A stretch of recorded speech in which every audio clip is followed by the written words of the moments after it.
Come out with a bang. Coach Minzy. Best round here. Remember that.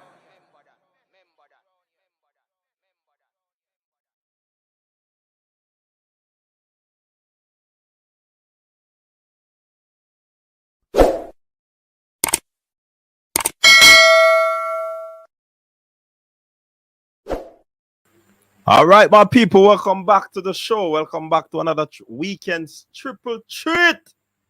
Yeah, man, and we are here now, people. Big up yourself. Thank you very much for tuning in. Yeah, so we're gonna be having a discussion, review of the Gold Cup.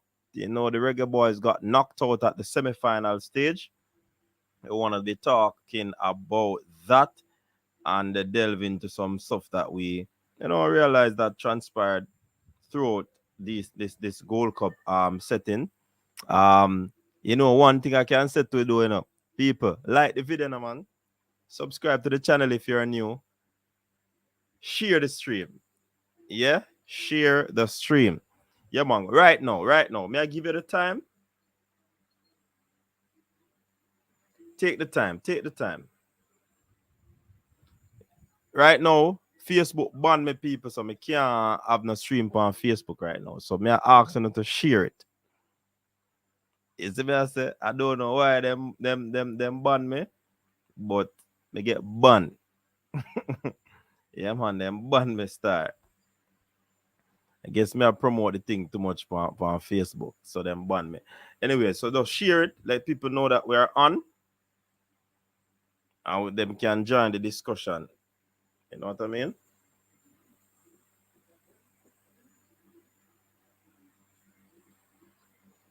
Yeah, man. So, me in a jail, brother. We don't know how the ban reach me, brother.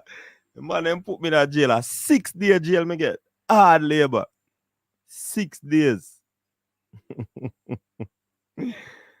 Yo.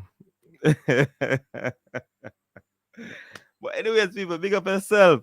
So we're gonna be hey, one of the things when we really want, and it's because sometimes we don't really have the time to really delve into these things.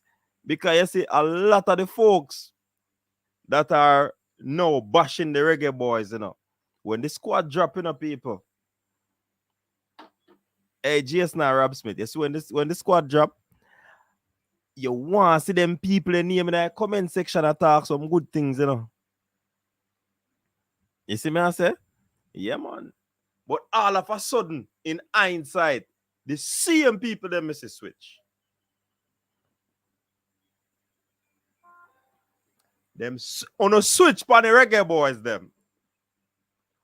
On a switch pan the Reggae Boys. And right now, me I open the phone line because I want to catch some of them, On a switch pan the Reggae Boys them for true, man. On the fear support the Reggae Boys when squad drop on them something there. I want to comment big bad and bold. Say Reggae Boys are going to win, and as if team drop out. The said people them. Hey, me if you screenshot them thing there, man, and bring it back to the fore. Because I don't know how people them switch so quick. That me I said, Jason, hey, me see some name in the comment section, Virgin, and it surprised me. Some of the feedback. If you notice, me never do no live video, and me do an upload and some comments. I mean, I say, wait, then that same person I did that say XYZ. And that me I talk about, man. And the coach not good. This a player not good. This a man in a team because they are affiliated with this man. Hey, yo, Reggae Boys fans, you know if you do better still,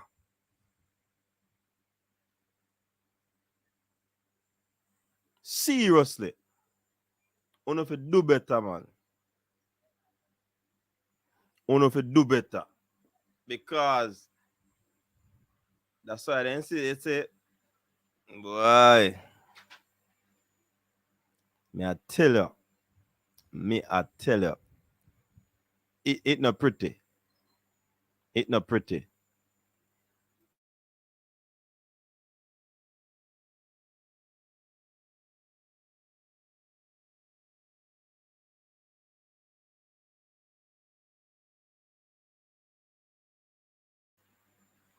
We say Miran gone pick the team.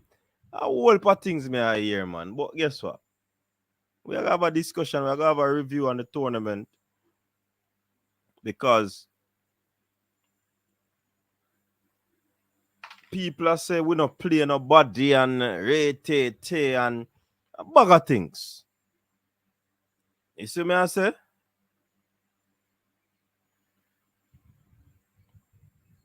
But Brain Drain, big up yourself. But Brain Drain, you never did have said that when the team pick. Brain Drain, were you saying that when the team pick? And be a hindsight on our come with now, you know. Pure hindsight. Right now, Brown Man Security, me not call them fans, man. A wagonist, me call them.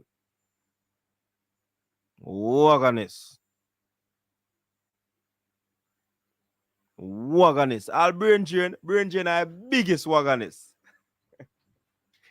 Because them man they talk about Maggie and now in drop Maggie a grey wagon in jump up on. No, you're not hear about no Maggie again. Brain Drain, if you chill, man. Hey, YouTube, send out my notification on YouTube. YouTube, send out the notification, man. Stop playing the thing.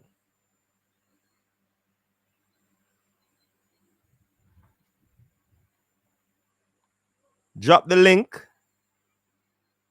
You mean the phone line KS?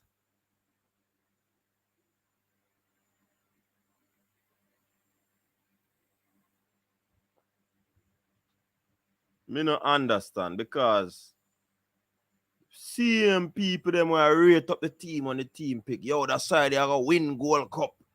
That side they can't win Gold Cup. You see me I say? That side they can't win Gold Cup. Body side. Front four attack. Be attacking a go on. And as the team buck up on a little pitfall and all of these things, the same people them drop the team. I don't know if you stop it, man. If we not support the team, you know, and that's why we have to rate Cataract, you know. Because Cataract don't care. Even if the team now win, Cataract pay money gonna US all over for watch the team. No, Brain Drain. Just stick to Shakiri's wagon, man. I want you stick to Shakiri wagon. Don't come try jump on Sherika wagon. No bother with that. See me I tell you say you're a wagonist, man.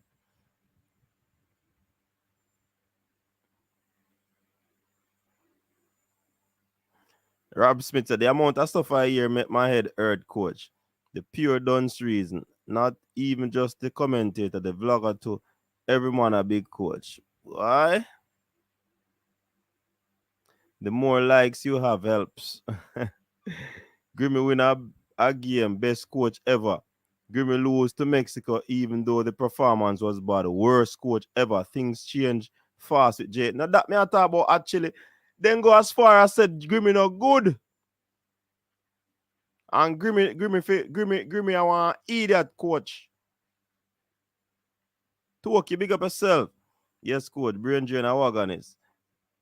The Maggie wagon empty, so now Brain Drain is looking for a space on Grace wagon. Yeah, man, that's a Brain Drain stay, man.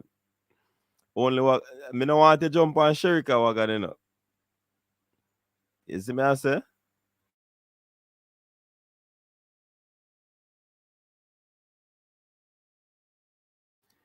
In the pan Shakiri wagon, Shakiri now go with nothing. In the pan Maggie wagon, stay away the Brain Drain. Boy, section of the fun wagon is vision coach. We need 22 new ballers. Yeah, no. We need an entire staff. We need an entire staff. Entire staff. From the coach to the management, everybody need to go.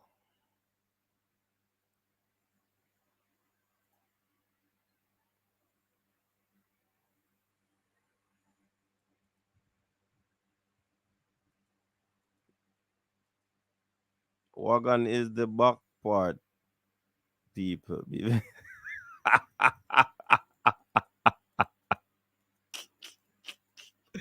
Where's the Jason?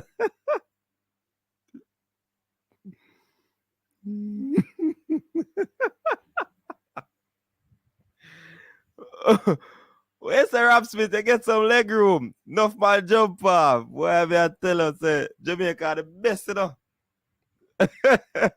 So, competitively, the coach's record 3 wins, 2 draws, and a loss. That's 6 games. And him are the worst coach, and him fi go.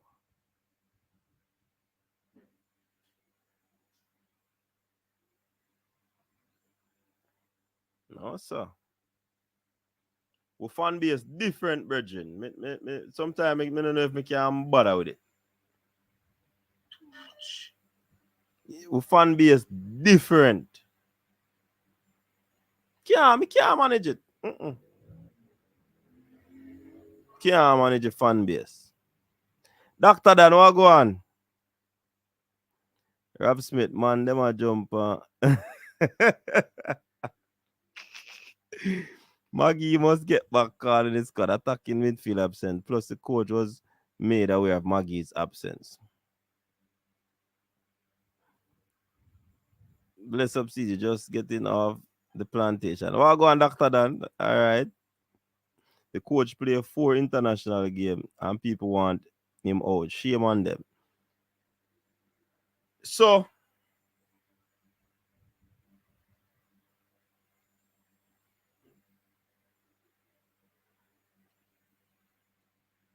what we can do now, you know, people. First thing, we can assess the coach. And, oh, my face. The fans are driven by some of these YouTubers. We say AM Henry. Why? Everton White. We must try and remember this. Everyone have a good and a bad day.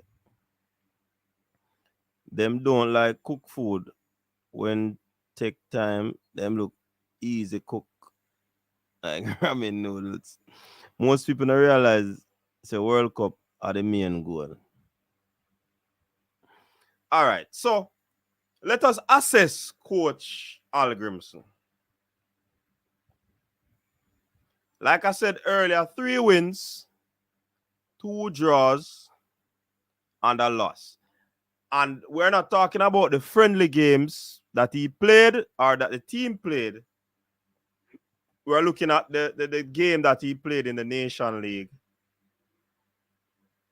and the Gold Cup games. Yeah?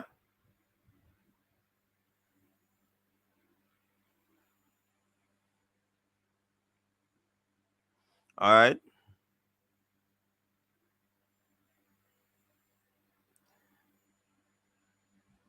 And it tells me that this is not a bad record to begin with. Competitively, if we accumulate everything, it might not be such a good record, but we have to base it off the competitive nature of what he went into, because some of those games that he played that the team lost, pick up squad, him just a look at players and so forth. And he himself said that you should not judge him based off those games. Competitively, that's how you should judge him. No.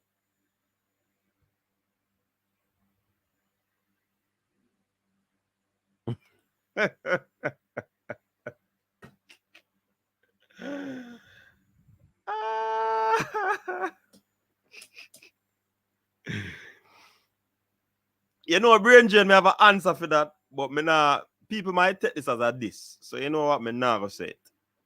Cause you see Jamaican people to them thin skin, you know, so I have to be very careful what you say. As me don't know I'm to some guy. Anyways, when I look into it, people, that record is not so bad for Coach Al Grimson. All right. And throughout those games, you can see where he was trying his best to hold down a starting 11. You didn't see much chop and change. He was trying to, as best as possible, to utilize the same players.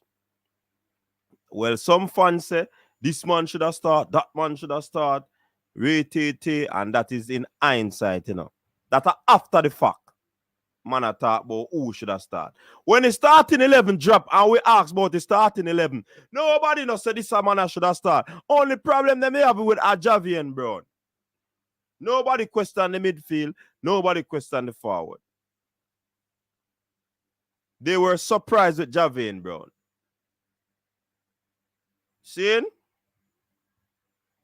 So me can't understand all of a sudden the hindsight commentators them come out and attack. All right? So pretty much in this scenario, we could see where the coach was building. All right. In terms of tactics, everybody have been saying that this is a 4-4-2 formation that the coach is using. 4-4-2.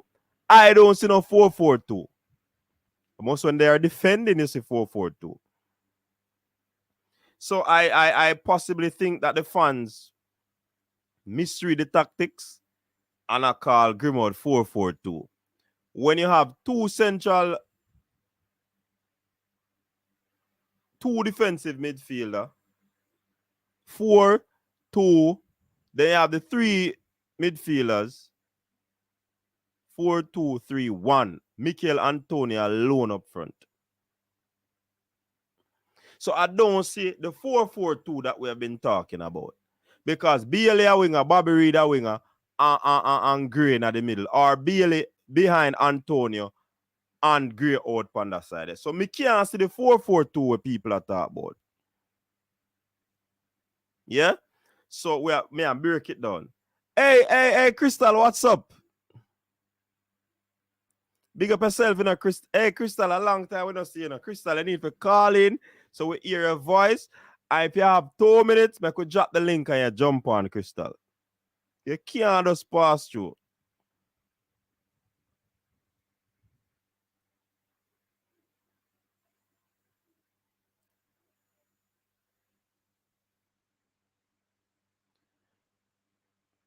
So BM,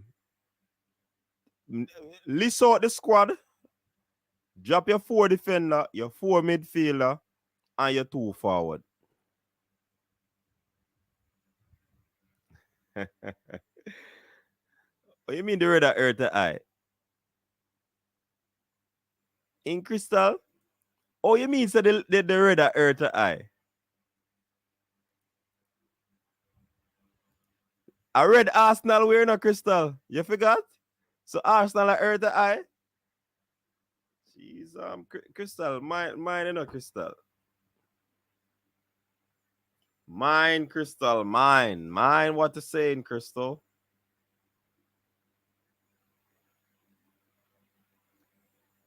Okay, you say red that hurt the eye and Arsenal wear red. So we can't understand.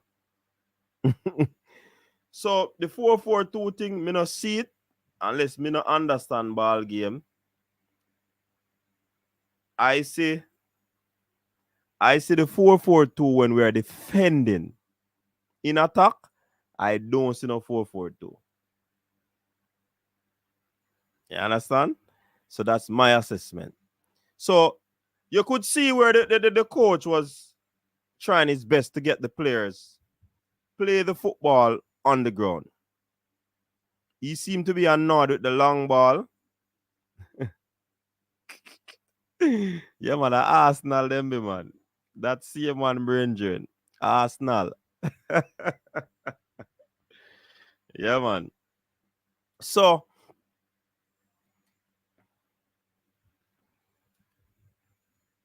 I see where the coach tried to ensure or tried to stipulate that the players play the football on the ground. And that was done. Even the goalkeeper, they played it out on the back. The confidence was different in the team. Right? The confidence was different. Players trusting players to pass out the ball. Whether it is a weak team or a strong team, it happened. We played it against the United States of America, whether them weak team or them strong team. You understand? No, that is a little bit different from what we are used to. Footballer play upon the turf. So we have to big up Grimmer for that. People question his substitution. Who him for take off, who him for put on, why him never take off this man. I question the coach on that. Even though it might seem a way to me can't tell you this. The amount of mistake me making in my coaching career. And if you don't learn from those mistakes, that means you're not grow.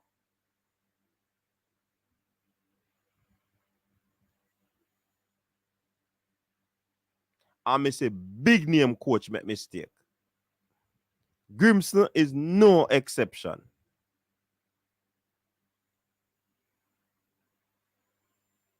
You get what I say? So, with that said, I'm going to be introducing the beautiful. Yeah.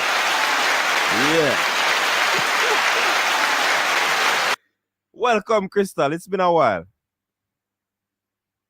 We're not I here. was muted. Sorry. It has been a while. I don't know if I've been on your channel this year. Have I? I think I did.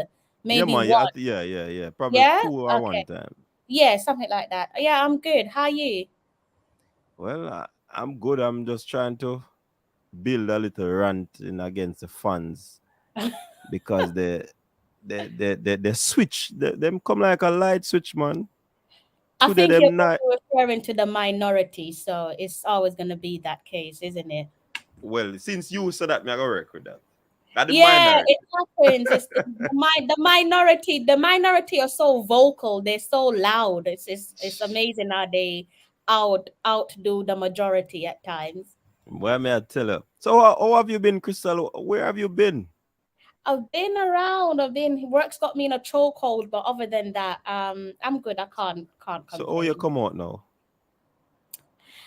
Have to create content, don't I?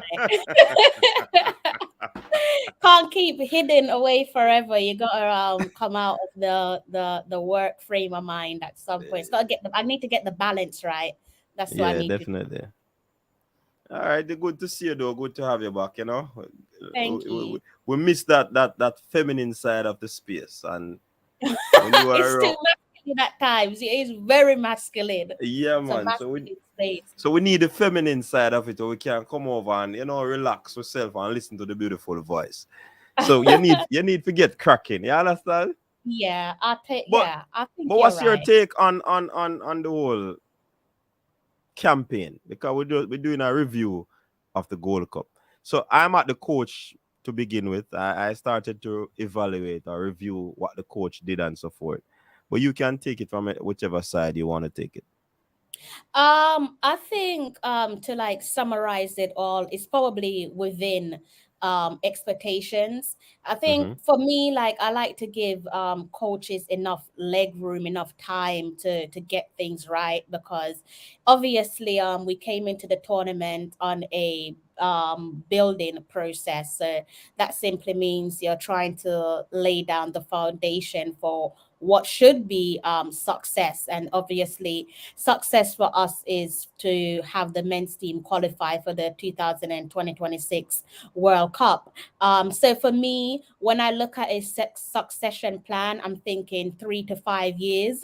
To expect success to come overnight, you would have to, Hal Grimson would pretty much have to feel Jesus and his disciples if you was going to get immediate gratification in phase one. Outside of that, realistically speaking, it was a slim chance that we would go on to winning the Gold Cup, and that's irrespective of internal shuffling of the deck with the Giants, United States, and Mexico. If anything, I think it speaks about, it shows you the gap between us and them. There's so much going on in their camp, and arguably, the United States fielded their C team. No disrespect to them, but I think that speaks volumes with regards to what they could have done had they fielded the same team that went and won the Nations League some weeks back.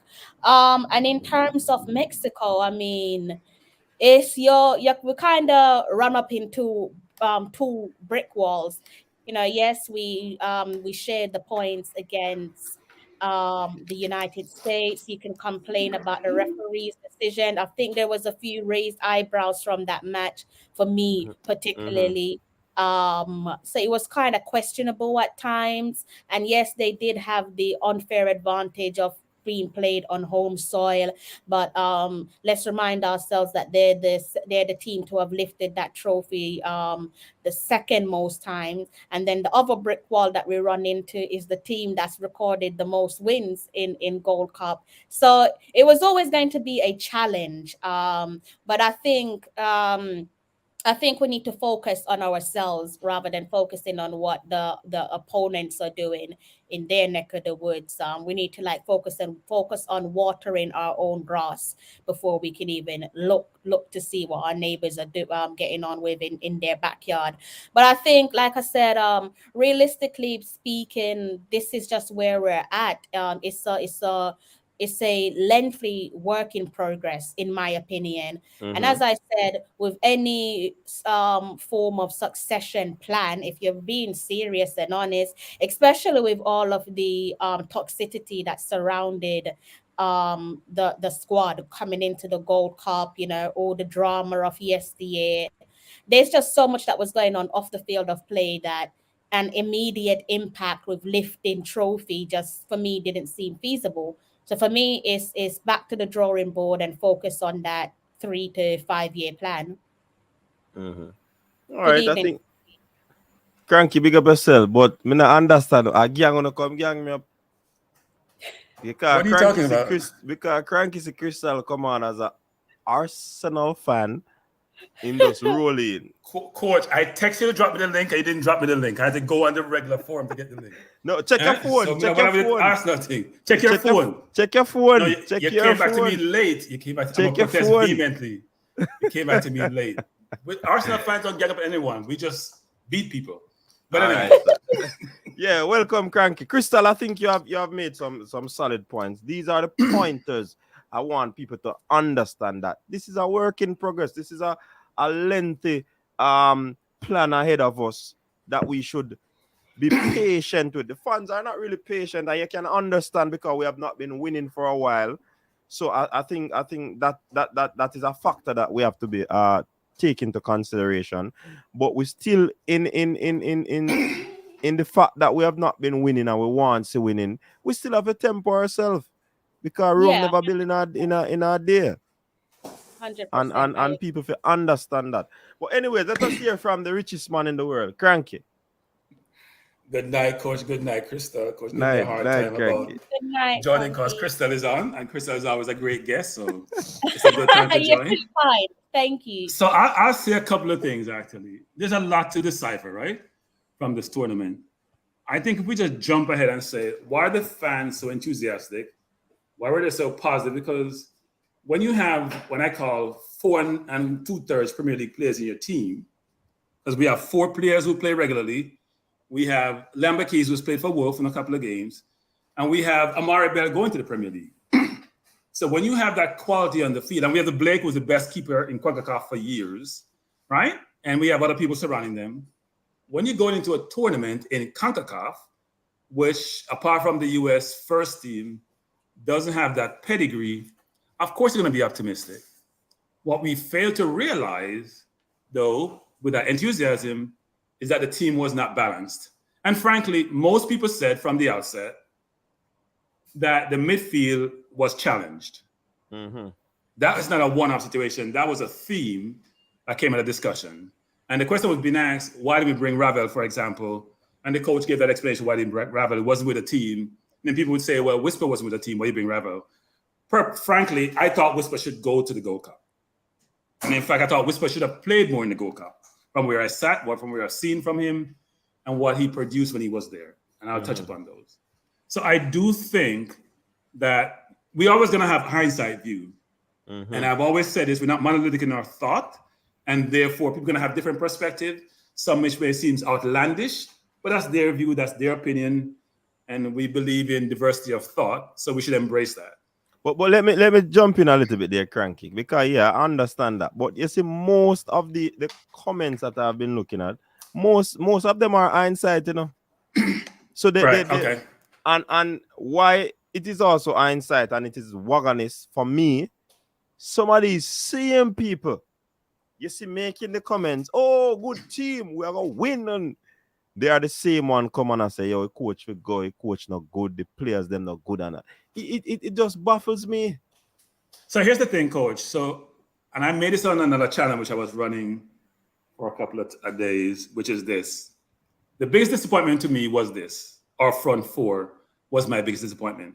Not the defense, not the midfield, not the keeper. Because much was expected, but much wasn't given. What do I mean by that? My front four scored in 1 of 5 games. That means they scored in 20% of the games. And people don't seem to realize that. That's a big issue when you're playing a tournament, when you need your front four to step up. One could say, you don't have midfield to get me the ball. You got balls. We've already played Mexico, we have 40% possession or 35% possession. Most time we're struggling with trying to get to 30% possession. They got balls. The question is, what do they do with them? And most people are talking about 4-3-3 or 4-2-3-1. We played a 4-2-4 for the tournament. Yeah. No, 4-2-4 will work 4-2-4. with St. Kitts and Trinidad. It ain't working with Mexico. It ain't working with the US. And even with Guatemala, you may struggle with that. But Cranky, I saw 4-2-3-1. No, it's 4-2-4.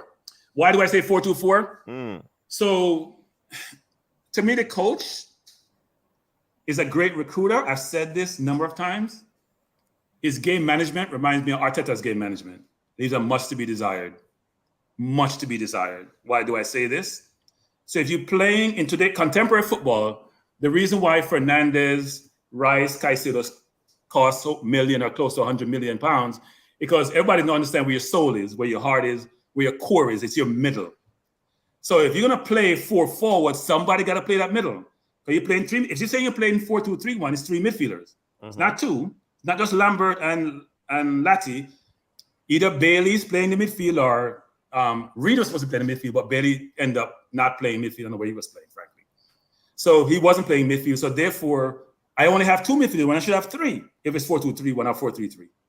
That was a problem. So there's no help for those 2 in the middle who spend all the time chasing a team that may have 4 midfielders, because sometimes those teams were flooding the midfield and we weren't in the midfield to have the numbers game equal. That was a problem. And you guys don't believe me, go watch the tape. We're playing 4-2-4. I've said throughout the tournament that Gray should have played a 10. He's the only real creative person we have playing up front who can make an incisive pass, as he showed it to Amari Bell. Go check those YouTube things I ran before, even before the tournament started. I said Gray should play the 10. He's the most creative person.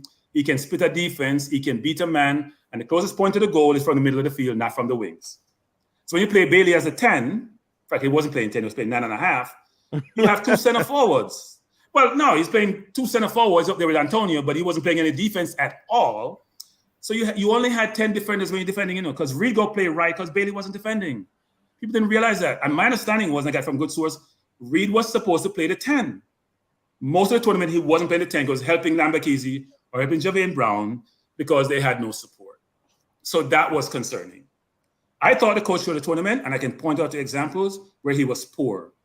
When we played the US leading 1-0 in the 88th minute, go watch any football game in any major leagues.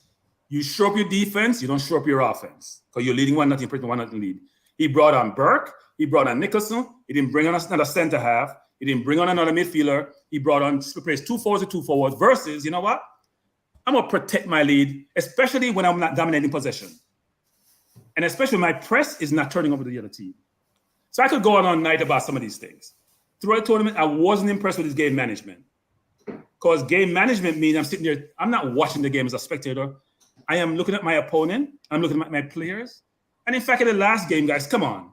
Bailey and Reed were lost. They did absolutely nothing, and they played almost the entire game. That's heresy. I'm sorry. That's not football. Now, the coach is in a very difficult situation in terms of politically he is. If you bend certain players or take up certain players, it doesn't resonate well. Yes, you take off building a few games, but when the game was long gone, 80-something minutes or 90-plus minute, long gone game, you have to make certain tough decisions. A player's not producing, and he hasn't produced for a while. Put any person on the field for Frank. They must do something better. Whisper played what? About 3 games? He scored in 1. He got a dangerous free kick that the Mexican did in the last one he played after being on the field for 10 minutes. Yes, defensively he's lost, and I'll be harsh with that. He's lost defensively. But offensively, he creates something. He creates opportunity. He creates chances, which we have seen in Austria, which we have seen in the games he has played in. So why not give him more game time when the others are not producing? So I got really frustrated on the stream that I was running. In fact, I asked the owner of the stream to burn the stream because I was very expressive and very frustrated throughout that entire game. Mexico is a better team. That's left without a doubt. And the optimism, I finished up by saying the optimism was we had so many Premier League players on the field. You heard in the post-game comment, someone says, well, you had the better players. We didn't have, they had the better team and the better midfield and maybe the better defense, but our forward line has to do more. And I think we have 4 forwards, not a midfielder and 3 forwards. So I've done my soliloquy. But I know I spoke a lot because there's somebody that's on who's probably going to be here for a while. So I had to take my time and talk as much as possible because I won't get a chance to get a word in. All right. We're going to hear from Crystal again because she has to jump off shortly. So, Crystal, how would you rate the coach to begin with and the team throughout this tournament? Again, it just goes back to what I was saying. Yeah, he's not. I think we have to be fair with both coach and player, because you heard from Bailey, and I think you probably heard from the skipper as well that, you know, we're building, and I don't think that's them finding excuses for themselves. It's pure facts. They're speaking from a factual standpoint. We're building. There's no, you can't argue against it. Yes, we can say that individually and as a collective unit, we should have done more. But shoulda, coulda, woulda isn't going to book us a ticket to the final at this point. I hear what Cronky is saying. But just to add a bit of balance. In terms of the attacking power that Cronky was referring to, I think it's actually there's some benefits there that we can take away from, because we came close to having double digits in terms of goal scorers, and I can't remember the last time that happened with our men's team at any given tournament. And I saw that as a positive, because I looked at it and I said, you know, going forward, if we continue on that same trajectory, we might just become that team that is unpredictable. I mean, if I was into betting and gambling, I probably would have been on the losing end, because I couldn't have predicted a couple of these first-time goal scorers who's going to open up the scoring for us. And that does, I think, to an extent, speaks volumes in terms of catching the glimpse of the direction that the team's heading in. And I think it's safe to say, you know, Coach, you've been in this position before with Manchester United. Cronky, he was in a similar position with Arsenal last season. That's what you need from a team that wants to lift honors. You need to be able to share the workload. You need to be able you need to be able to move as a unit. So you need to attack together, and you also need to defend together. But also, more importantly, you need to be able to share those goals. It can't just come from the obvious all the time, because what's going to happen, and we did see it in a few of the games, is you're going to have 3 man marking a Michael Antonio, 2 man marking a Damari Gray, another 2 perhaps marking a Bailey, and then we're left thinking, well, where's the goals going to come from? So I think there is some positives there. Again, I do understand exactly what Cronky was saying in terms of wanting more from his front 3 or your front 4.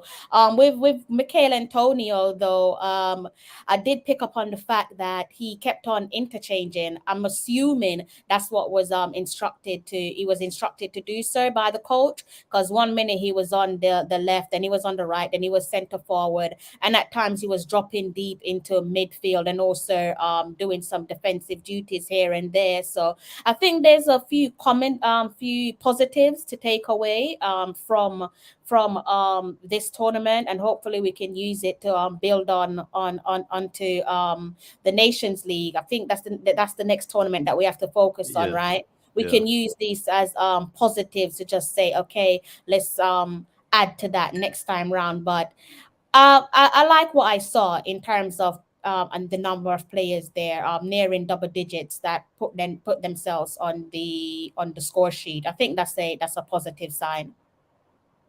All right. And so on a scale of 1 to 10, rate the coach and rate the players. A scale of 1 to 10. 10 being the highest. Oh God.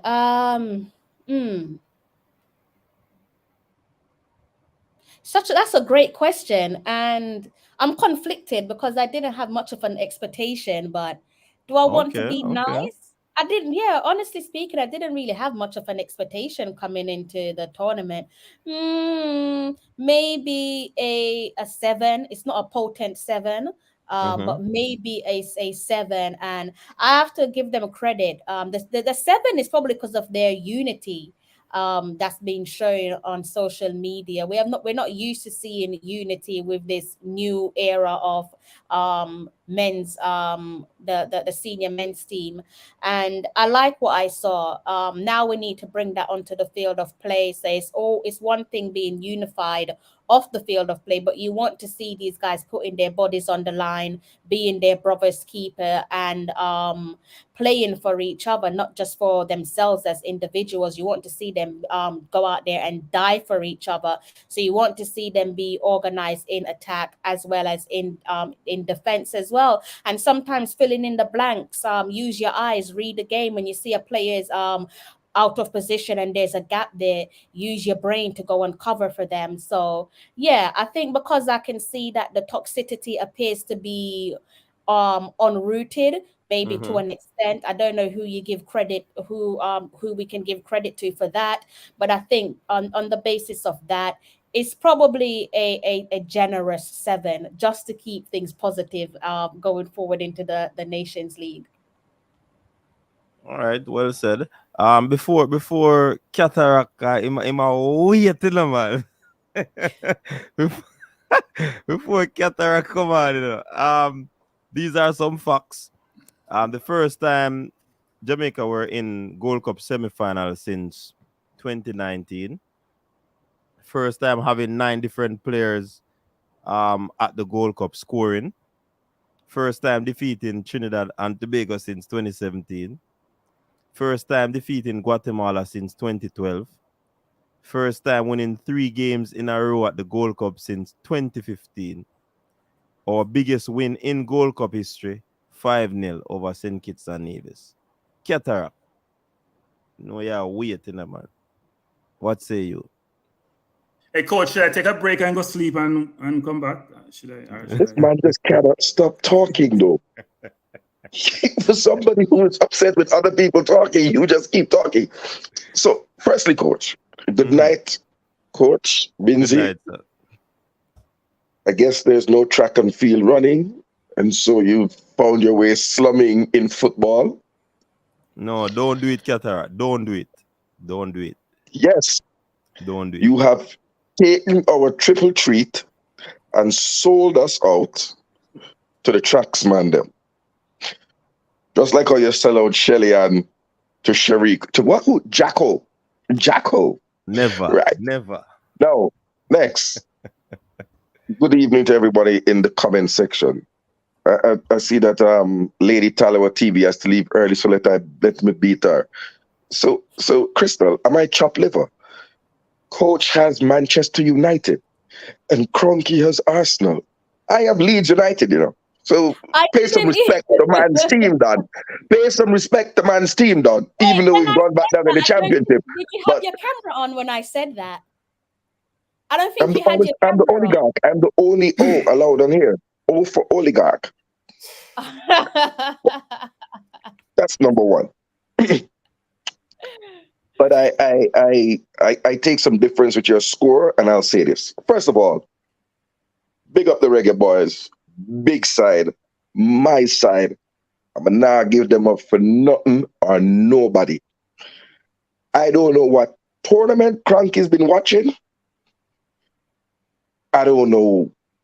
Well, I know the reputation of Atlanta and the extracurricular activities they have there, but done. First of all, this was an excellent tournament by the Reggae Boyz. It was a joy to go there and support them. Couldn't be there for all the games, but for the 4 that and 3 that I went to and the 1 that I got up close and personal, it was wonderful. Much more happened on the pitch and a lot happened off the pitch, which I'll talk about later, Coach. But I'll answer the question that you gave me first. Crystal, if you give the team a solid 7 for reaching the semifinals and being the top 4 best teams in CONCACAF, what would you have given us if we've gotten to the finals?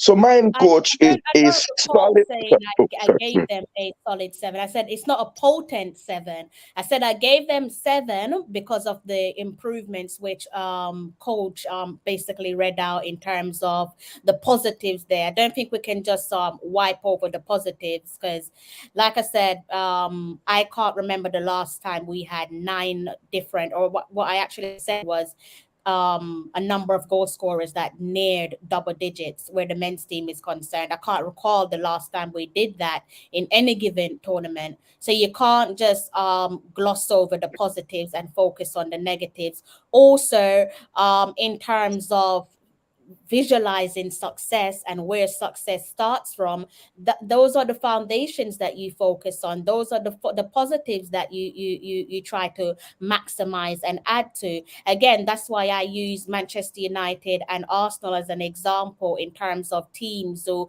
obviously Man United, heavyweights of the Premier League, irrespective of where they are now, we can't displace their history. But back then it wasn't just every man for themselves. The workload was being shared, distributed across the field of play. Likewise with Manchester City, and you saw it last season with Arsenal as well, having a number of goal scorers. It didn't just come down to the usual suspects like Saka, for example. It was a number of various goal scorers. That's what you need from any given team that's serious about lifting honors. You need to be able to, one, carry your weight and also carry the weight of the team. And I think we saw glimpses of that. As I said to Kroenke and Coach's desk, if I was into my gambling, I would have been on the losing end because I could not have predicted some of these goal scorers. More certainly, I could not have predicted the goal scorers that opened up the score line when we needed a goal to our name. So again, that's what I was focusing on. And that's why I said it's a generous 7. But more importantly, it is a generous 7. No, it's a selfish 7. And they could beat you with a belt buckle. Hey, hold on. Can you allow her to speak, please, and stop trying to bully her? No.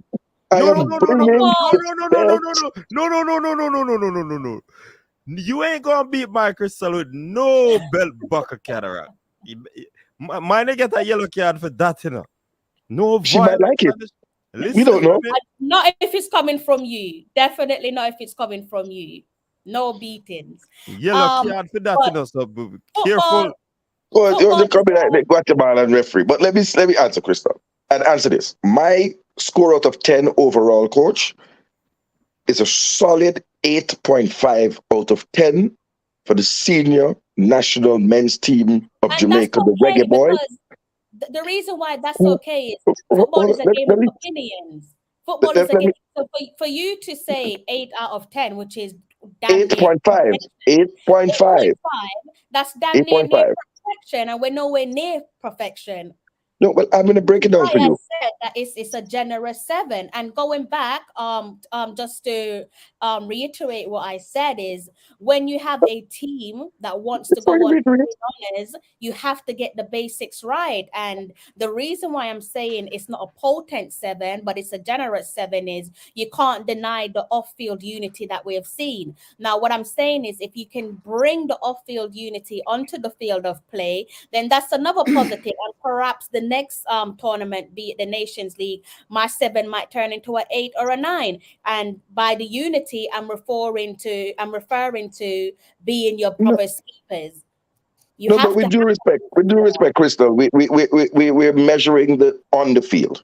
And on the field, the Reggae yeah, but Boys, everything starts off the no, field of play. allow me, allow me, So no, allow you me. can't. No, no, Coach no. has taken Stop away pinning my it. belt buckle. No belt buckle You around cannot here. Coach displace has the taken away my belt. But importance. coach has stick me with pin. No, No, no, but no. what She I'm never saying said to that. Coach you has is stick me out. Coach No. has stick me up, Hey, coach. no, but Cataract, the what I am program was saying going well is before you came on with Cataract. It was you going well. you cannot displace the No, importance but of you, unity. Unity starts off no, the field of play for a fact. You have to love each other. You have to be unified off the field of play to bring it onto the field of play. If you don't like each other, let's look at the golden generation of England, not the modern generation, the golden generation like your Beckham and your Neville and your Rooney and your Lampard. Those guys, it's no secret, they hated each other. And you could see that on the field of play, they were not going to be their brother's keepers. So when you're saying that off the field of play it doesn't matter, you're wrong. It does matter. Everything no, starts with off the field of play. but your emphasis on the off the field of play for me takes away from what we saw on the field. And I'm going to say this, if I'm allowed. I was there in 2021. I watched the debacle where we could only score 3 or 4. I think we scored 4 goals, knocked out at the quarterfinal stage. Myself and Stan Kroenke were there in the stadium. Stan Kroenke looking at it after having his shrimp cocktail and lobster bits. We over there just, bumming it out. Myself, Dre Anyweather, Mark Plunkett, and the whole crew. What we saw on this occasion from the jump goal was almost 100% improvement in the Reggae Boyz team, which took them one step further. But the performances up to the Mexico game were commanding performances. And even when the competition stepped up, as in the Guatemala game, they answered the call and responded when a team has to get an ugly win. I think that what you have not mentioned is the criminal logistics that CONCACAF entertained in this tournament. And I believe Coach Stan and Crystal, it is no coincidence that the 2 teams that had to fly from Midwest to the West Coast across 2 time zones and then come back across 3 time zones to play in Ohio and then flip back by another time zone to go southwest, each of those like 6-hour flights, were the 2 teams that were knocked out. Both the United States, I think it backfired on them, and Jamaica in the semifinals looked a shadow of themselves. They looked jaded. And having watched the game again, I saw it on TV because I obviously wasn't there, but having just watched it without the emotion of being a tracks and records and man a cuss and fling lick up in the year and everything. My players and my team, I believe, were dealt a raw hand. And I am proud that they put up a fight, but at the end, I think the logistics of this tournament got the better of them.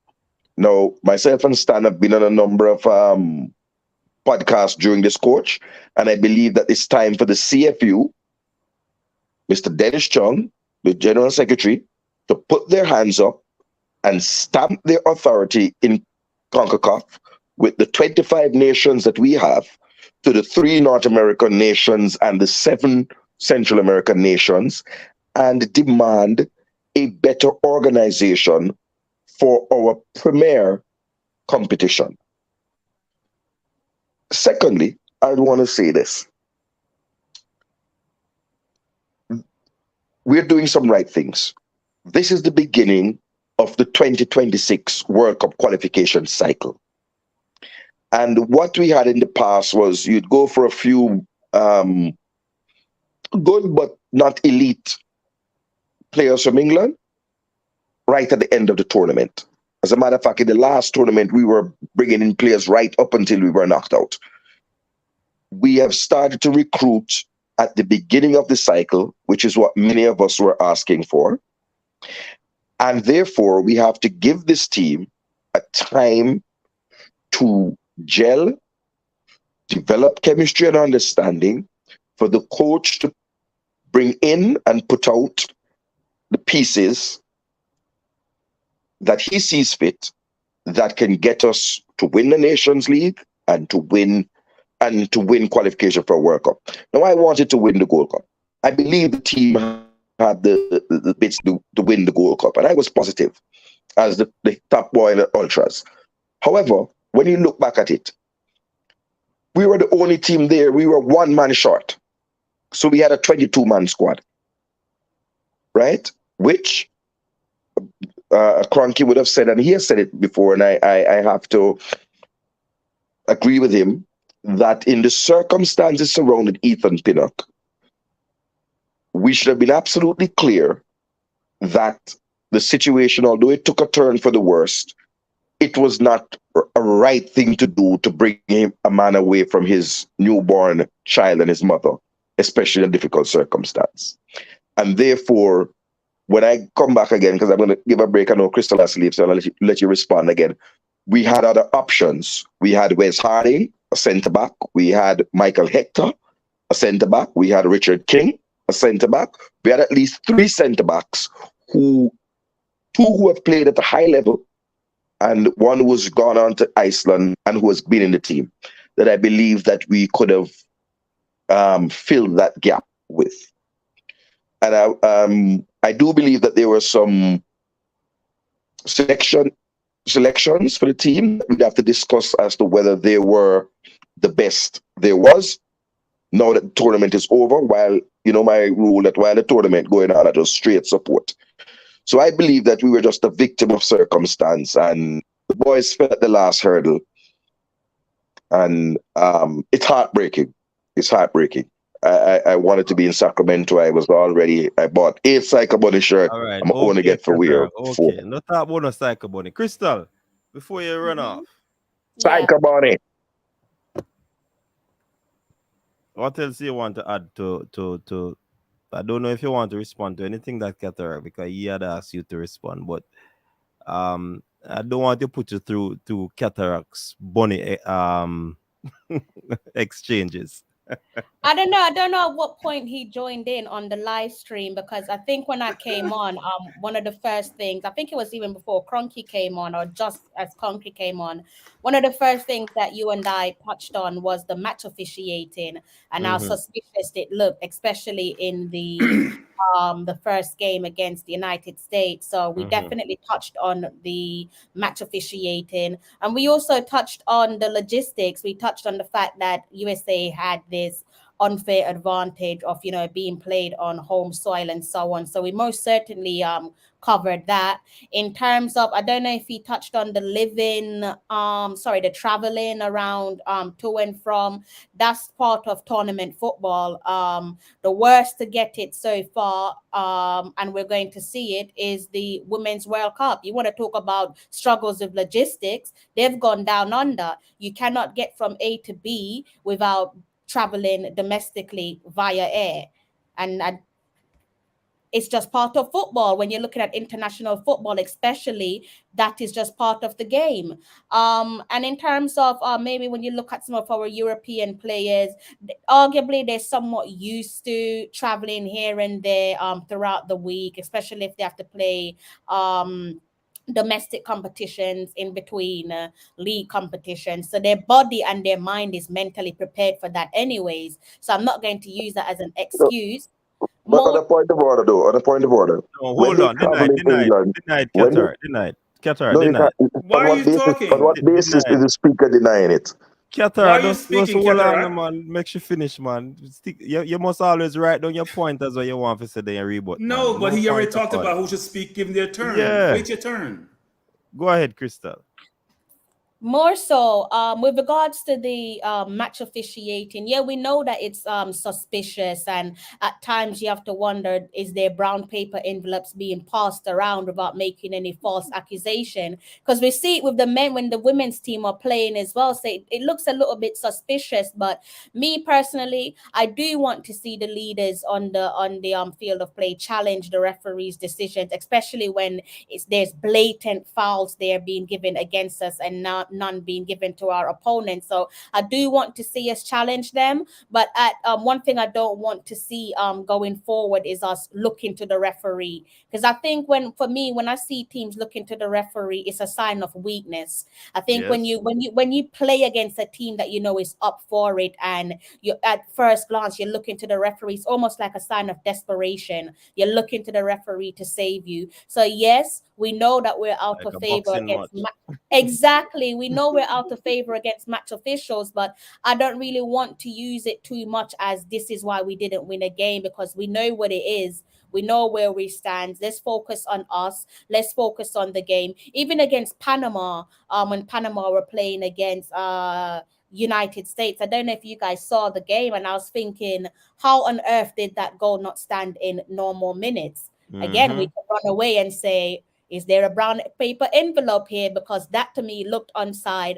More so, it looked as if one of the USA players handball. There was a handball in my opinion, and the Panama players were shouting at the referee, basically saying it's a handball. But this one had to go to the wire, and karma did its justice, and they booked themselves a ticket to the final. So yeah, there's lots to be uncovered. So Katarak, when you're saying that we didn't touch on this or I didn't touch on that, everything that you said wasn't touched on was definitely touched on. Match officials, logistics, and all of that. That was covered when I first came onto the show. I didn't mention match officials because that's a given. Congratulations to the new U.S. citizens with them green card. You know, they don't pass out brown paper envelope or the green card them hand out. So I didn't mention match officials. Brown what I was saying is a reference to something completely different. I'm gonna jump in for a second. I'm going to say something quickly. Just one response. Crystal, I know you. I heard you earlier mention about because I was listening before I joined on. Right. I was on my way home.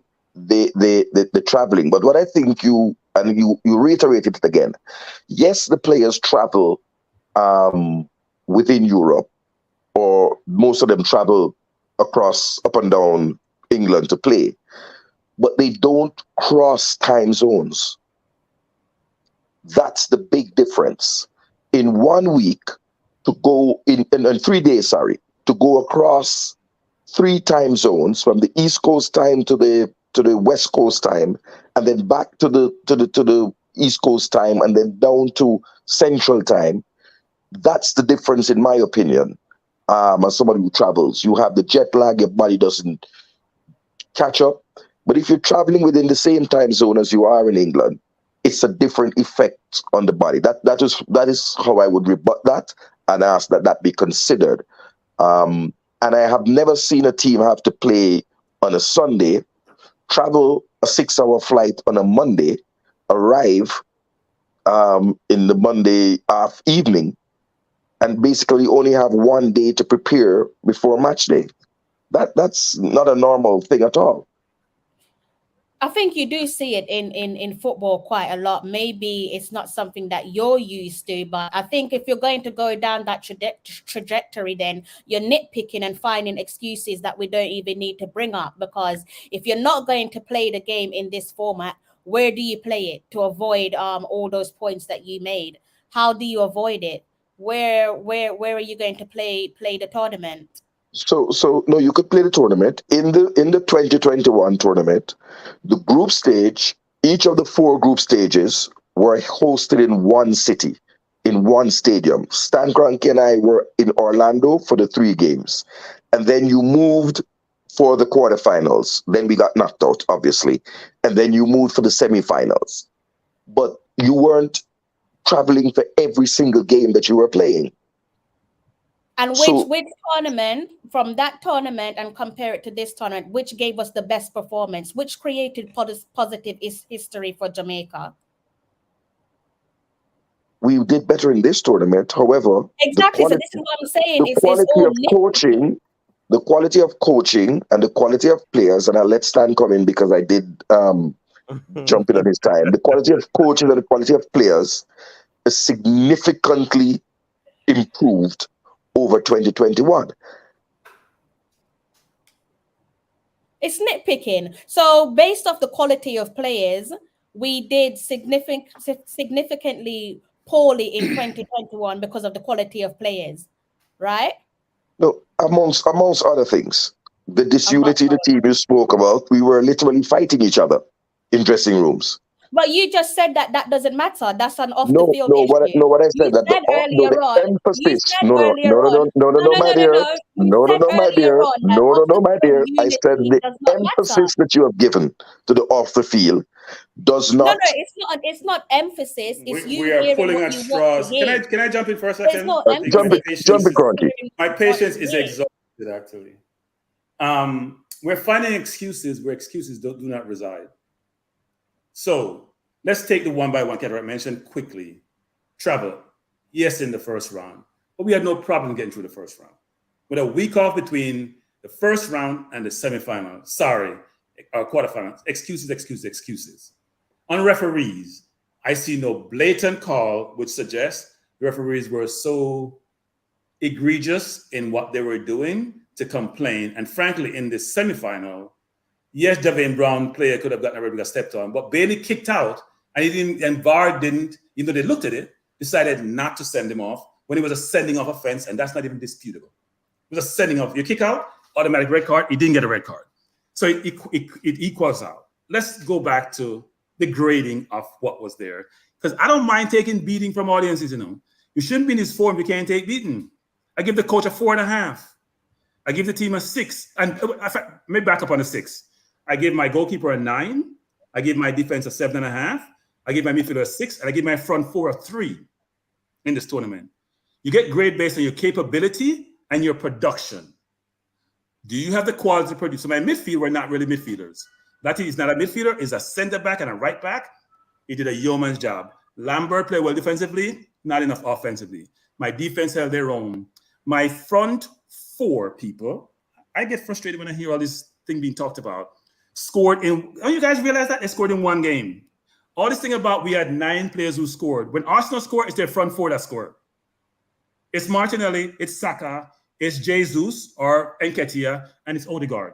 That's the front 4 not scoring. My front 4 scored in 1 game against a team which is going through a transition. They didn't score against Guatemala, they didn't score against the US, and they didn't score against Mexico. And you need your front 4 to turn up in big games. They turn up in no big game. So all these excuses we're finding, I sat here listening and thinking, really? Cataract has been compromised. Cataract has gone to the game, met some players, met the coach, and all of a sudden he's lost his objectivity and his independence.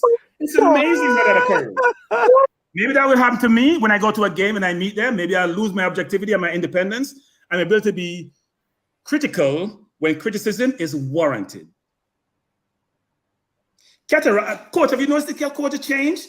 The material change in how he engaged about it. He has criticized no player tonight. He has criticized no coach tonight. He has criticized no management tonight. All I'm hearing is how great we were playing against two sops, Trinidad and St. Kitts. A Guatemala team that's not a good. We floundered against the US when, you know what? We got two. Let me say this. US got 4 chances. We scored no chance from open play, Cataract. None from open play. And maybe one against Mexico from open play. Against the better team, we floundered. So you hear me getting excited as how I was the other night. I was losing my mind saying, look, the coach has been a brilliant recruiter. He gets a 10 for recruiting. He gets a 3 for game management. And frankly, yes, the team, Crystal is right.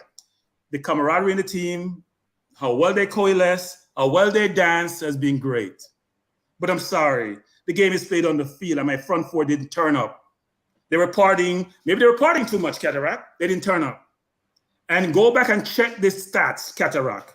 They scored in one game. Cataract, explain to me this. How does your front four, all Premier League players, scored in 20% of the game and none against the big team? Your response, Cataract. The floor is yours. It's all yours. Before you respond, I'm so sorry to cut you off. I'm Don't gonna be have sorry. to go now, guys. It's 2:15. I'm gonna be listening in the background though. So No problem, Crystal. I'm going to, and coach, always a pleasure. Cataract, good luck with your team this season. Coach, I'm not gonna wish you good luck. Crystal, oh please. Good luck to that team in championship. As Frankie would say, we don't discuss championship team on this program. Crystal, we don't talk about championship in Premier League forums. That's all I'll say about apologies. And to the guys in the comment section, happy Friday, guys. Have a lovely weekend. And guys, take care. All right, you too, Crystal. Thanks for stopping by. You're welcome. Bye, guys. All right. Bye, Crystal. Thanks for joining. Right. So, Cataract, the floor is yours. You won the floor. You have it. Respond to my question. And I will. Yes. And I will. And I You hope sound like a broken record. I hope Sound like a coach robot. is a good referee. You just don't. You're not familiar with the mute button. So, coach, let me ask the question. It is undeniable that the front four, much vaunted, much hyped, much followed, did not give us the returns that we would have expected. That cannot be hidden from. However, what I would say, and I'm gonna tell you who I'm critical of, and I am critical of players, and when we break it down, we can break it down. Come in a coach program. However, it is the attention that was given to Mikel Antonio, often with 2 or sometimes 3 players marking him, the ability of Gray to drift by players, big up the boss drift, and when Leon Bailey decided to trust his teammates and pass the ball, that opened up the opportunities for the other players, non-attacking players, to put the ball in the back of the net. So that just didn't happen by itself. When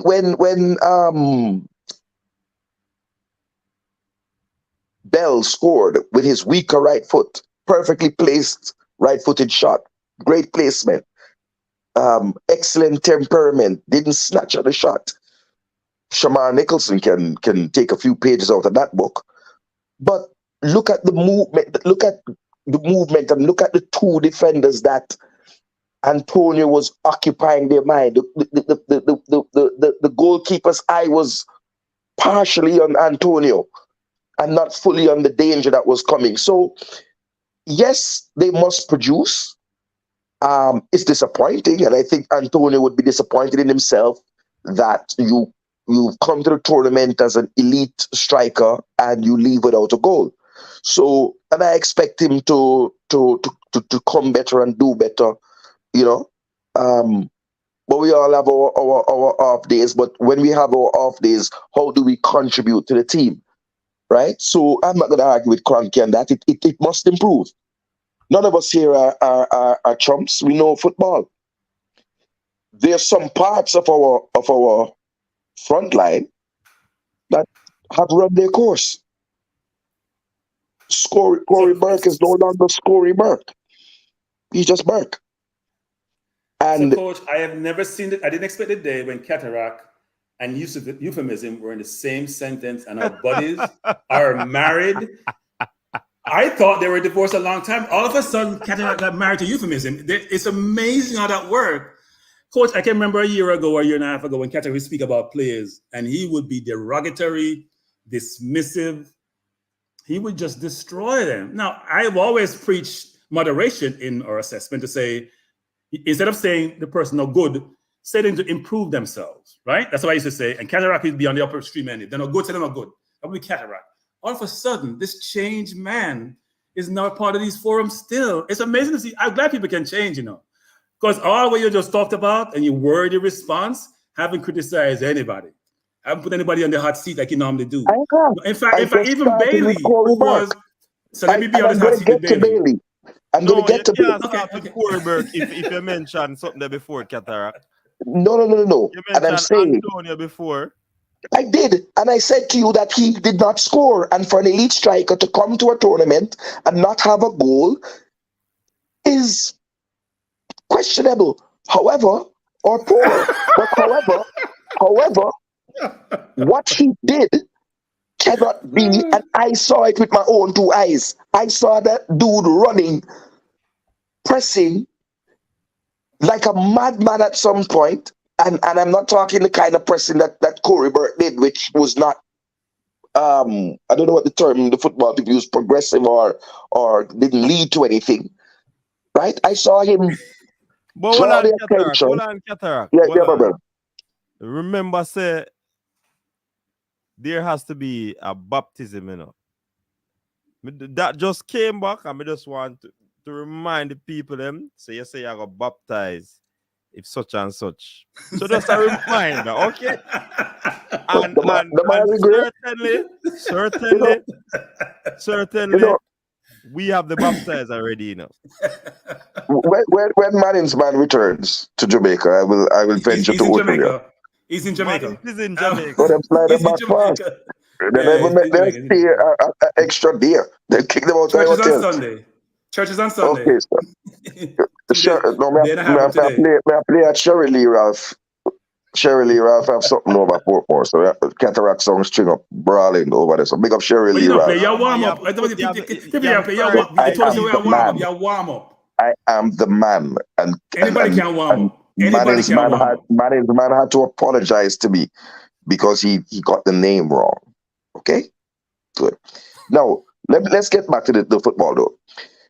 I am saying there are players who have to look in themselves, and there's some players who have come to the end of the road. Right? In terms of I think Corey Burke has come to the end of the road. And I think that when we do an assessment, if I were talking to the coach, I would want to ask him. So I would feel Travante Stewart, the Golden Boot, in the JPL, would feel a lot peeved that I'm gonna give him a look in that he will go to Austria, right? Because I don't think that Corey Burke, even though he scored the one goal, but the goal that he scored, I don't know what Shamar was doing. It's just the keep was flapping, right? But I believe that Travante Stewart would be sitting there watching the television going, I would put away some of these chances that Boza and Corey Burke got. And he would be legitimate in saying so, right? Shamar Nicholson is on a poor run of form at Spartak Moscow, and it has come over into the national team. And my man is trying. Travante is not the Golden Boot winner here. It's not the Golden Boot? Who'll get the Golden Boot? Man, Ghana, Europe. Yeah. Okay. Well, I think I like Stewart actually. I watch him play a number of games. I like Stewart. I think he has quality. Even more so than the person who went to Europe. Yeah, he has some quality. He's But technically better you than Anderson, in my so humble opinion. a Burke, you have strength for a Burke. You have strength when you No, talk the about some Burke of the people and you the talk Burke about. we have strength. But I'm going to come. I'm going to come to it. I believe You that take Leon long. Bailey. I believe that Leon Bailey did not show up for the Reggae Boys in the way that he was trumpeted to show up. He has to trust his teammates and understand that he's playing in a front line of equals, and he doesn't have to beat three men. He can beat one and lay off the ball. He can beat two and pass the ball, right? The role, though, I question because I believe Leon Bailey is best served on the right wing. All right, we have a call coming in. Sorry to interrupt. Demara Caller, Gray on the welcome to the left. show. Evening, coach. Good Yeah, night, man. guys. Antonio through the middle What on the and caller? Bobby Reed as the 10. Go ahead. And the one man who might feel peeved is Daniel Johnson, because Daniel Johnson has come into this team as an attacking midfielder. And for the life of me, through Paul Hall, through Tapper Whitmore, and now with Coach Hallgrimson, he has never been allowed to play his natural position. He plays attacking midfield, calm, and so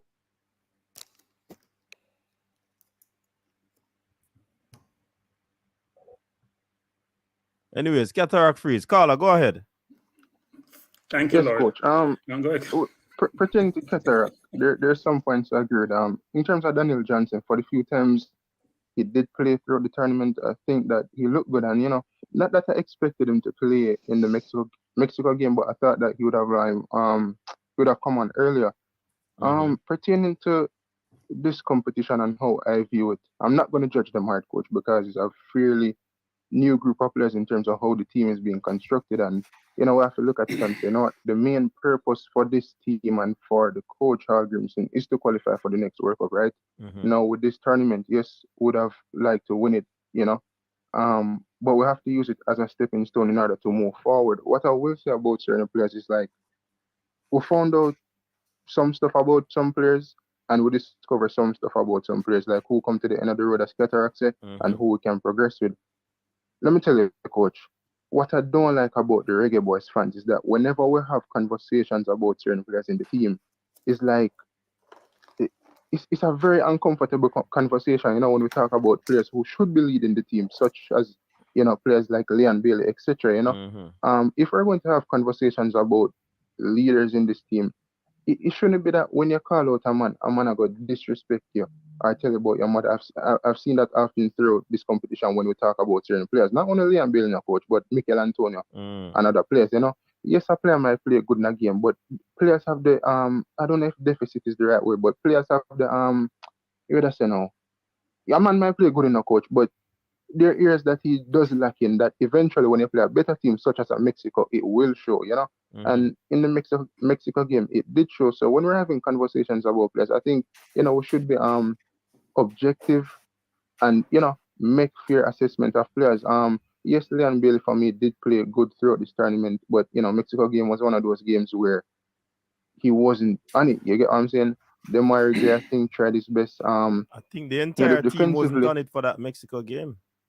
Well, that's true. Let me not single out anyone. The entire team wasn't on it for that Mexico game, We It's got like, it reminds me flabbergasted. of when the Mexico game reminds me of when sometime we wake up early in the morning to go watch United, and we can see the early goal, and it's like, you think so would have make it back into the game, and we just collapse, So I think that was one of those games with the Reggae Boys. But I want to make a good point, coach. I was listening to World Tracy this morning, right? And he was talking about the former coach of the Reggae Boys name that brought us to the World Cup.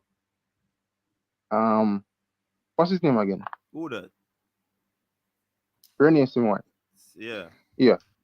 He was talking about how he was, talking to him on a radio show, and he was saying that, Simon made a good point in saying that the Reggae Boys lack a fighting spirit in terms of when it comes to tournament competition. It's like we view it as like we just have a good team. We're supposed to beat Panama, we're supposed to beat Mexico, we're supposed to beat a B team USA, But throughout the years, we lack that fighting spirit, coach, And And Oral Tracy said when you come to qualifiers and these competitions is a war, coach. When you look on the South American qualifiers, it's a war. That's why when you see certain upset sometimes, I say, how that the team they beat that the team there. Well, they might never have a better team than them, but them go down and go fight till the final. We see, So I think that my review of this tournament essentially is like, I give it like a not really one grade, but more I say like a maybe a 6.5 out of 10 or a 7. Some people might disagree, coach, but we have to be objective and we have to be fair. The team will improve. I believe that the team will improve, and I just want them thing the coach. You get me? I say, just one of them thing there with tournament football. We lose and we take it and we progress going forward. Yeah. But big up yourself, coach. Yeah, man. Bless up for your call, man, and good points. Yeah, thank you. All right. Yeah. In terms of, but you see the fan, if we talk about this thing for the whole night, the fans are gonna get beaten too, because when I look on it in a Cranky and Qatar, the fans, as the brethren say, if you call out a Leon Bailey, some man I gonna tell you some choice words in the comment section. But yet still, these are some of the same persons who will criticize their baller from Leeds, from Tottenham and Liverpool and those teams. You understand? They will criticize these players, and some of them are very harsh on these players. So why when our Jamaican players are playing and the same criticism is laid towards them, it's seen as bad mind and like the player and so forth. As we always say on this show, once you do it, the criticism constructively, it shouldn't be a case where belittle the ball and I get some other things other than footballing reasons involved in the baller's play. So me believe that the players can be criticized. So if Bailey never, for me, I don't see where Bailey was inspirational in this tournament as one of the top man. Hold on. Welcome to the show. Thanks for tuning in. Yes, coach. This is the coach's desk, right? Yeah, man. You're live. Yeah. Long time calling, man. Man from Trinidad. We chat a few times before. Yes, Trinidadian. What's up? No, Jamaican Trinidadian. Okay. Yeah. Trinidad. Because him sound like a Trini. Him sound like a Trini get converted. No, can't give The most important question is, did he have jerk chicken today or doubles? No, so me never taste a doubles there. Never.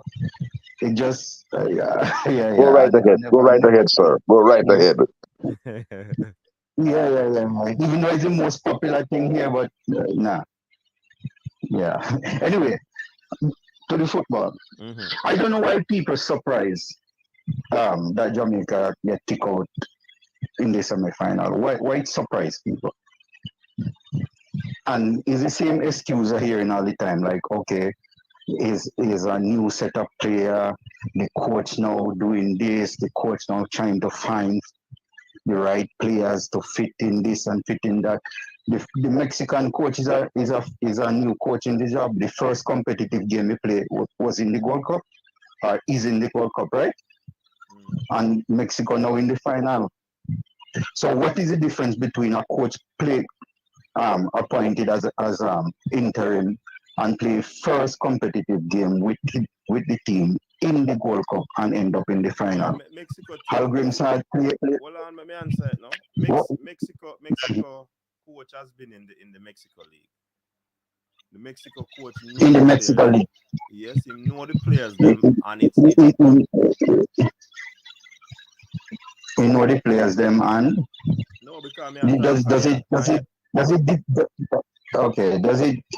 say then, because he coaching in the local league and he know the players them, so he could assemble a team and the team would perform to the best ability because he know the player them and coach in the league, right? No, you can't tell me what me difference. You can't tell me what me I say. Me I answer it and you start talking. So you can't. Anside. No man, you don't want to hear what me I say. You want to tell me what to say. to me, still, when I watch Jamaica when Tapo was the coach, and it's basically, and I'm watching Hal Grimson now. And when I watch them play the last game against Mexico, it's the same way they play when Tapo was the coach. Just kicking the ball, forgetting the midfield and just kicking the ball and kicking the ball. That is the same type of playing. So is it a disease? Well, no, Carla. Yeah, me can identify disease. Yeah. Mexico hit Jamaica team very early. Seeing? And what happened is that the team are trying to chase the ball game. So because they man tried to chase the ball game, they weren't composed enough and relaxed enough to play the ball on the ground.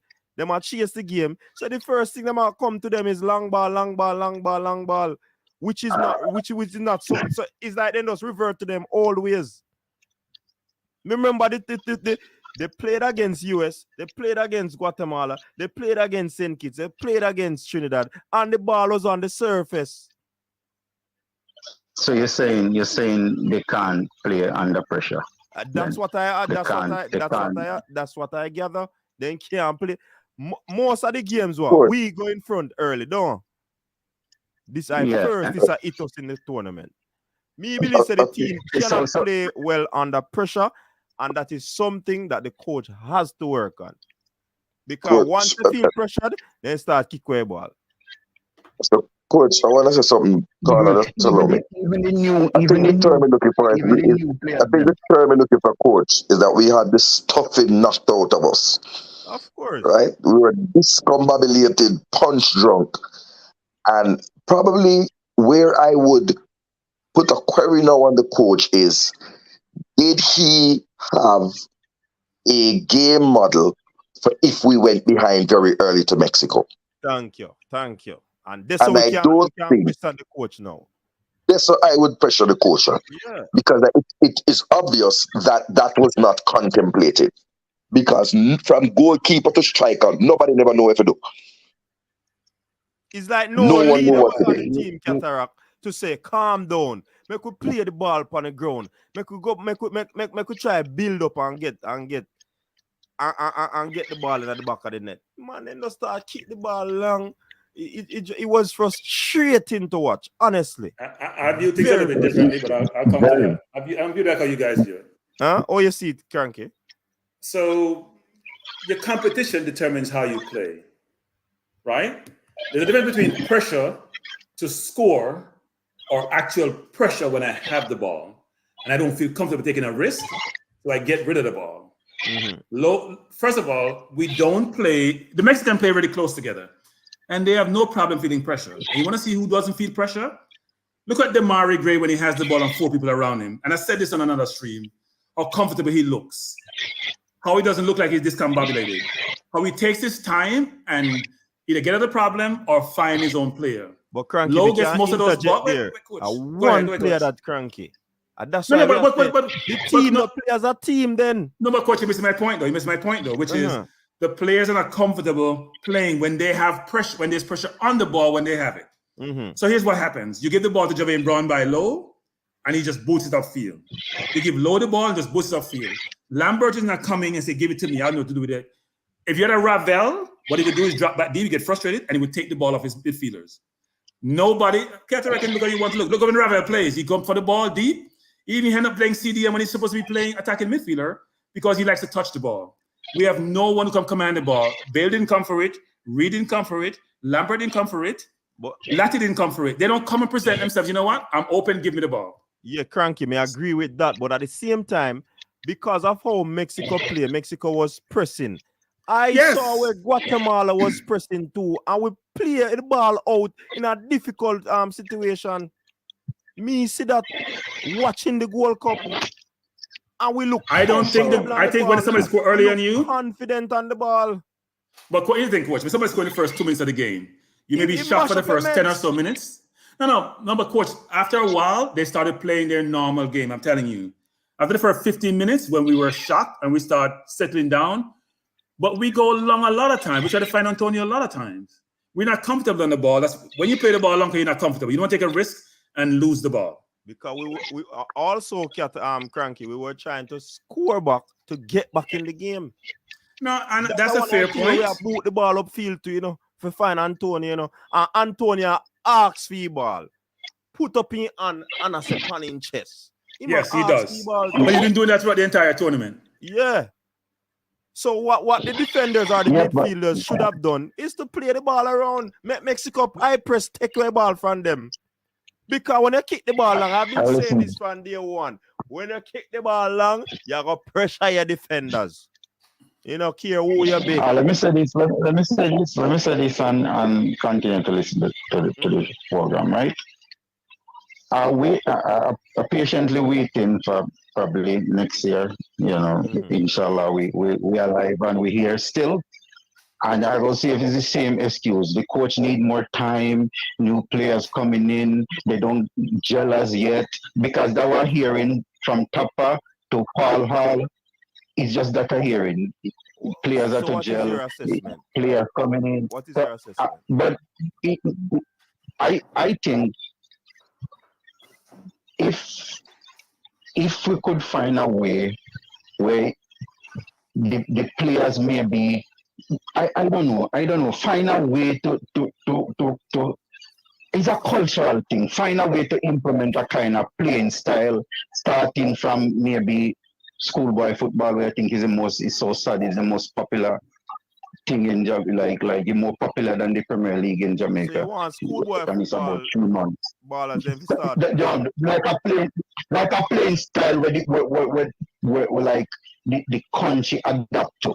So when so you're playing from say under 15.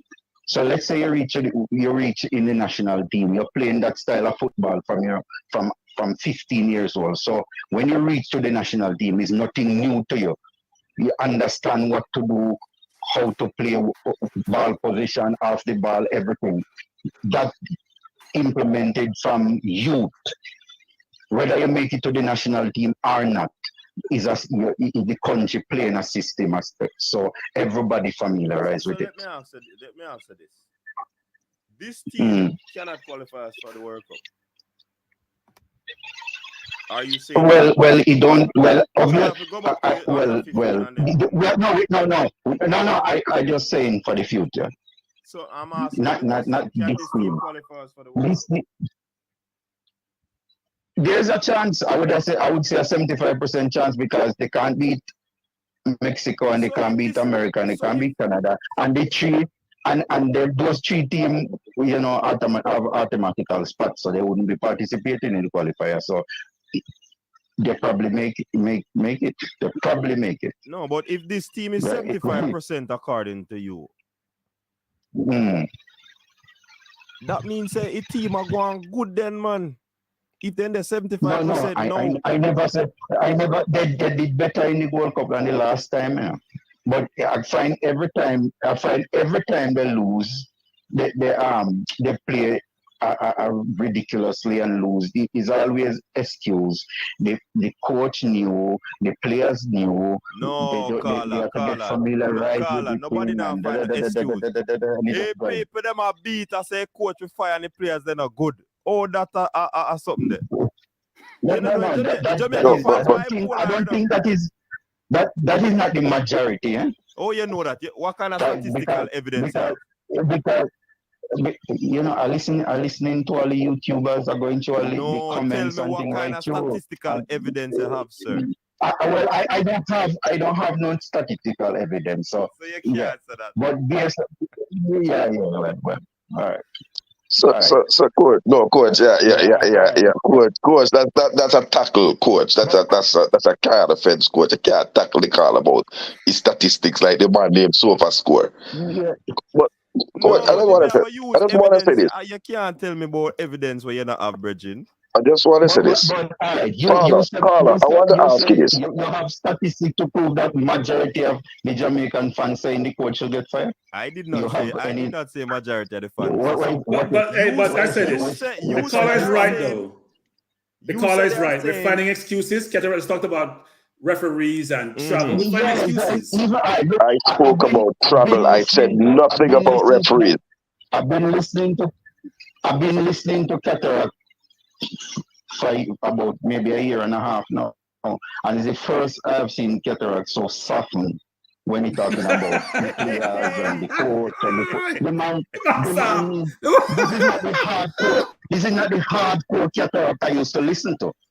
So just say it like it is. The man Where people saw that play Christmas Carol? Like, Bridget, mind me after sitting and eat some shark and bake. Bridget, just cool that. Hey, caller, that's a drop the mic. That's a drop the mic comment, caller. That's a drop the mic comment. You don't say another word. Nowhere to drop the mic, caller. Nowhere to drop the mic. I am just as hard as I was the day. But I don't know what happened. But you softened. Allow me. If you listen to me, Carl, I'll tell you. I am just as hard, but I was in those stadiums. I saw the conditions. I saw the team play, and I am satisfied where we are at this point in the journey. You understand? Okay, I have some questions for you. We're going to take CSEC. Hold on, man. Hold on, man. Just allow man. Can I interrupt you? We're going to take CSEC in 2026. And right now, we're there first farm. We're past the exam. On to second farm. All right, so I have a question, Cataract. Mexico is the 14th ranked. Hold on. What's wrong with country? You must keep talking though. Mexico is the 14th ranked country in the world, caller, right? And Jamaica is ranked 64. Still, when they come out of the tournament, I don't like your ranking thing in a tournament. Iceland beat England in Euros, right? How much Iceland rank at the time? Yes, you do have sometimes. You do have sometimes, caller, when the result doesn't go. That's right. Hey, caller, can I jump in? Caller, can I jump in and say something? Because you're jumping in and I haven't finished. You're never finished. Caller, let me say this. Let me hear you. No, when you all are, because the thing, when mute my mic when you talk, I'll just say a point. Caller, this is the 14th ranked team that is consistently in the top 20. I don't think Mexico has come out of the top 20 in the world for the last decade against the number 64th ranked team, and we are on a climbing trajectory from in the 70s. We are coming at the 60s. We will meet, and we will meet again. And next time it will be greater. Later will be greater. Hold on. You don't ever stop talking. Oh, Jesus, this man has to talk. Better you don't know if to stop the mute button, and you will not stop talk. Caller, later will be greater. They got the better of us this time. The better team on the night won. The better team on the night won. And Mexico was better than my side. They deserve to win.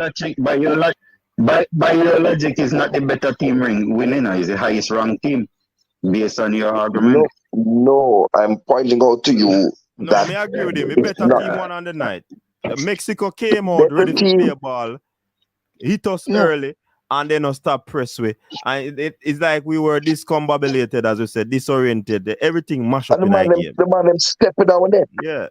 The man them stepping our neck. And I say the lesson to Jamaica is go back to the US game. When we scored first and we got the second opportunity, we muffed it. Mexico didn't. It's the same sort of thing, coach. An early goal, and then they got a set piece. We got a penalty, they got a free kick. They put away their free kick with a thing of beauty. Beating all ends up. Can't blame Andre Blake. Just beating all ends up. Right? We should have put the rebound. Leon Bailey should have put the rebound back into the goal, in the back of the net. And the fortunes may have been different in Panama. We don't know. But we must learn that lesson that we need to put our chances away. All right, caller, we have to free up the line and give somebody else an opportunity. Yeah. I'm listening. All Yeah, right, man. cool. Yeah, man. I'm listening. Cranky, go ahead. Yeah. Because Cataract likes to talk, and when you're trying to make a point, he doesn't want to hear it. He just likes to hear himself talk on a continuum. Here's the point, Cataract. Did you meet the players and coaches when you were in Chicago? The worst thing you can do as an analyst is be compromised and lose credibility. And you're losing credibility. I'm telling you that for a fact. You have not, here's the thing, this is not about beating anyone, Cataract. You can't see the forest from the trees because you're losing credibility. And here is why. Because I hear Cataract analyze games, and he's clear as to what works and what doesn't work. What doesn't work in this is that you complain about we got hit in the first minute and we lost all and got this but that's nonsense. We didn't press in the first 15 minutes of the game. Yes, we gave away a goal, and we were not smart enough on a set piece. You know what? If I lose the ball on a set piece, how do I recover? That's what Arsenal used to do way back in the Wenger days. Don't recover when you're on a set piece. So you set up, and the two defenders run to themselves. And even when they had the ball in the corner, left side, you know what we did? We put our hand the ball behind the back in the box instead of go tackle the man with the ball. We wait for them to pick up somebody to cross the ball to versus making sure the ball is dangerous with who has the ball, not necessarily who doesn't have the ball. That was a fact. And we didn't react as we should have. That's fine. We have a whole 88, 89 minutes to recover. And we didn't recover because you know why? First of all, our movement of the ball is atrocious. Our movement of the ball to put us in a position to receive the ball is atrocious. Our game management is atrocious. Leon Bailey and Bobby Reed should never, ever pass the 60th minute in that game. They were non-existent. They contributed nothing to the game. In fact, they were more of like a deficit, and they played almost the entire game. That's heresy. That should not be the case. You can roll your eyes all you want to. That was a fact, Cataract, and it was very obvious to any observer. And go check in the comment section for any channel about what people are saying about Bobby Reed and Leon Bailey. They were poor, and frankly, you know what? People say, I'm trying to beat Bailey too much.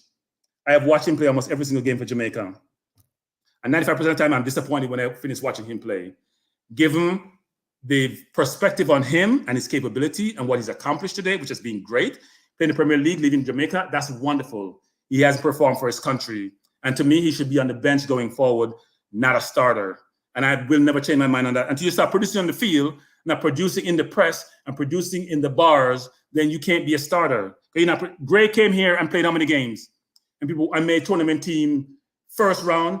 How many tournament teams like Bailey made to be played for Jamaica? A first round tournament team, a second round team, a third round team, a semifinal team? None. You know why? Because he hasn't produced. And you and I were in Orlando. You heard my comments in Orlando. I was the only person in the stadium saying, you know what? He should come off the field. Everyone says, no, he should play because he's the golden person. But this is not about Bailey. This is about our team. I was negative on Blake at one point, giving his comments about the English-based player commitment. But you know what? Blake has been stellar in this tournament, both in his public persona, how he's communicated, how he's engaged a fan, and how he has behaved. He's been like a captain. He's been exemplary. I gave him a 9 throughout this tournament. Both his play on the field, but his play and how he engaged off the field. Right? I can't say the same about certain other players. So when I hear Cataract talk about certain things, I am disappointed. I'm not in Cataract to beat anybody. I want to moderate your comments. You know, people like Hector. If this was Hector playing in those front four, you would have destroyed him. All right. Hector's better than all the midfielders we have. Hector's better than all the midfielders we have. He's better than Latti. He's better than Lambert. He's better than all the midfielders we have. I watched him play in Orlando, Cataract. Don't give me that look. He was better than all of them. He get less game time when he played against Speedy in Orlando than he got in this. That he got going forward, which should not have been the case. So here's my point. Let me go say this, coach, which is be fair when you assess people. Don't be biased based on how one is aligned with someone. So if you're a Bailey fan, objective view, I'm going to say beat Bailey if you're a fan, you know, because if you're a fan, it's hard to beat the player who you love. But at least be silent then. Don't make any comment because you're being disingenuous. All right, we have a caller. You have to turn on the background, you know, caller. Yeah, your sound echoey. Yeah, I'm an earphone I use. They look like you have to go plug you out, you know. All right, we do that. All right, go ahead now.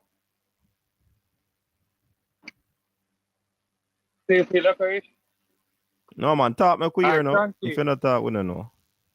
You talk to Cranky, I'm here. Right? Mm-hmm. And I talk to Cataract. What me I say? right now, I think we reach to a point right now. This part, we should have moved from Damian Lowe. Hold on, caller, don't say. Oh, no, hear the caller? Yeah, hear him, Cranky? I think he said we should move on from Damian Lowe. Is that what he said? Yeah, but him sound low. Caller, you want hang up and call back? All right, we'll do that. Yeah, man, because it's low, man. We not hear clearly. People in the comment not hear either. So, coach. I think he was talking about Damian Lowe as a player, and So Yeah, Cat, yeah, go ahead, Titara. the people, they must say you're So compromised. is he gonna keep speaking again? Hold on, the caller. Floor is yours. No, Floor is yours. I'm answering this. Yeah, caller. The caller Welcome come back. Hold on. Yeah. Yeah, man, we are you here a know? little bit better now. All right, guess what now? I think that we have enough of Damian Lowe right now. Mm-hmm. We need to move from Damian Lowe. Him stuck in the whole ways of playing to Jamaica. And I change the want right now. Who you suggest we Yeah, use? Huh? Who you suggest we use? Right now, get any last man, somebody different. No, man, I things like them me not gonna accept in a caller. Because if you're gonna replace a baller, you have to tell we a name. Don't about anybody. And then when you see him on our cuss again. All right, guess what now? Mm-hmm. Guess what now, coach? Watch out, I'll show you something, right? Me not see it. A one match, a one team I want to play. I can't stand watch no other team play than Jamaica. That is almost me love my side, right?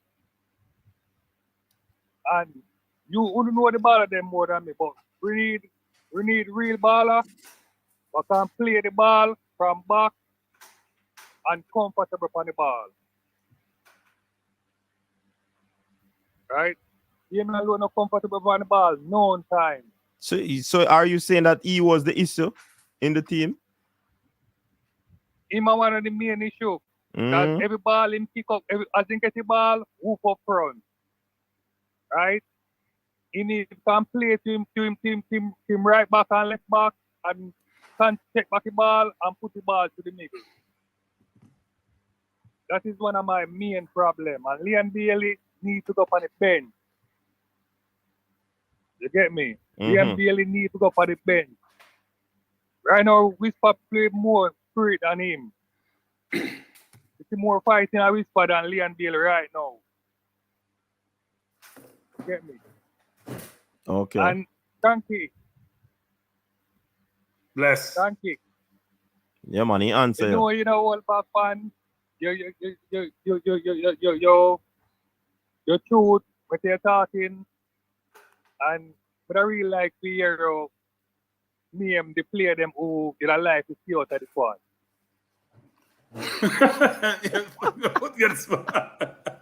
Look, I don't necessarily want to see any player out of the squad. What I want a player to do is play up to their potential, right? I don't want to. I'm not trying to knock any player and say, you know what, good. I don't believe in that.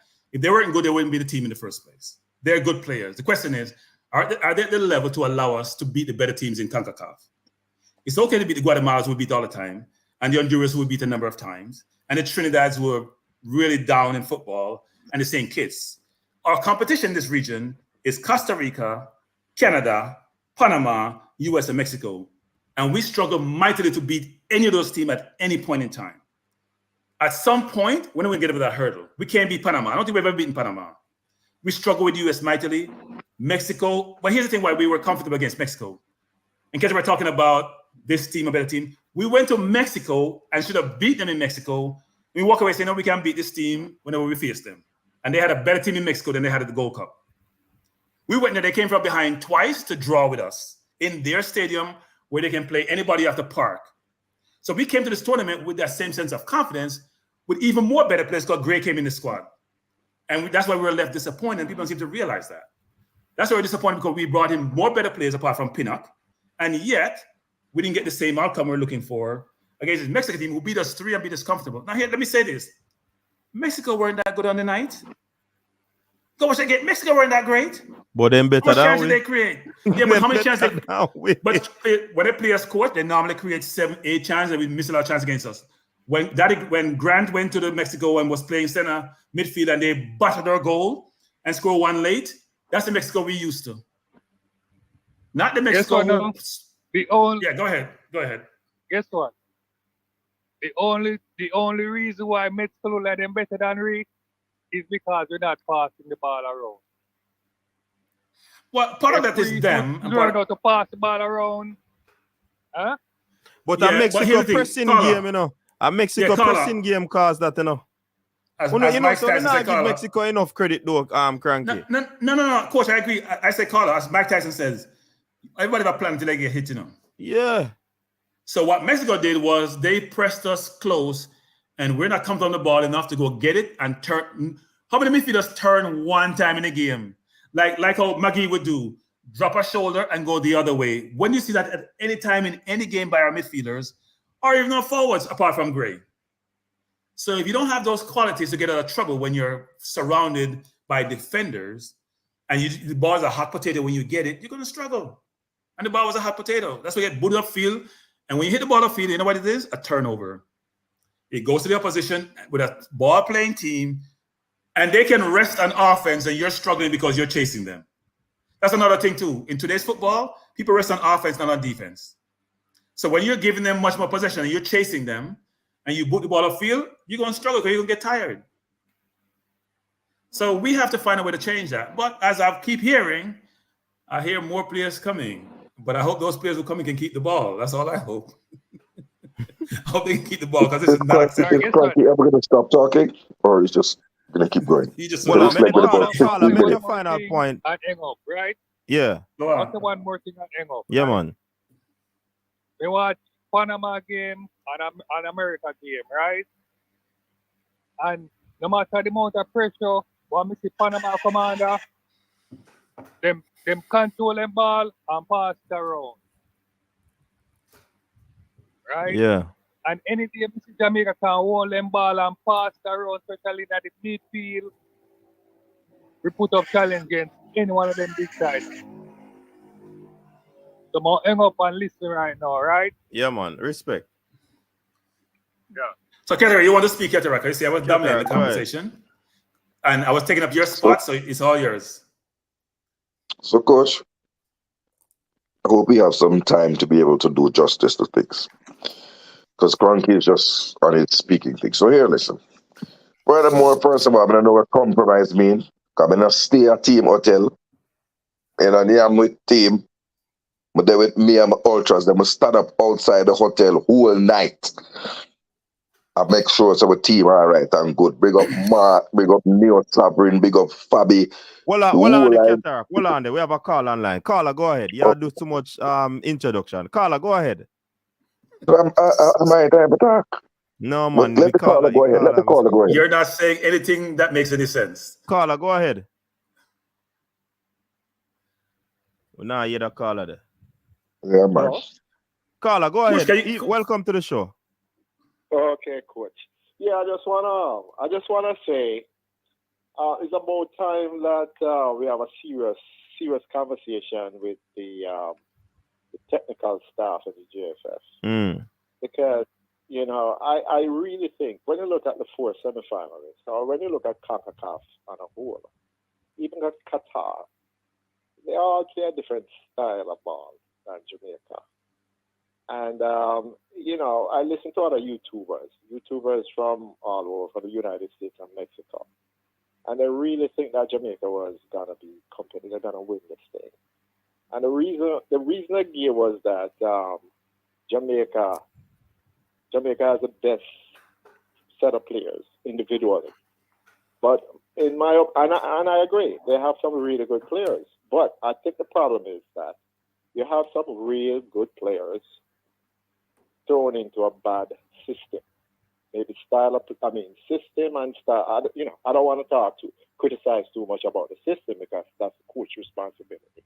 But the style of play, you look at CONCACAF, you look at the way they play, the passing game. I know Cranky on many occasions, criticize the Jamaican team and say they can't string together 3 passes.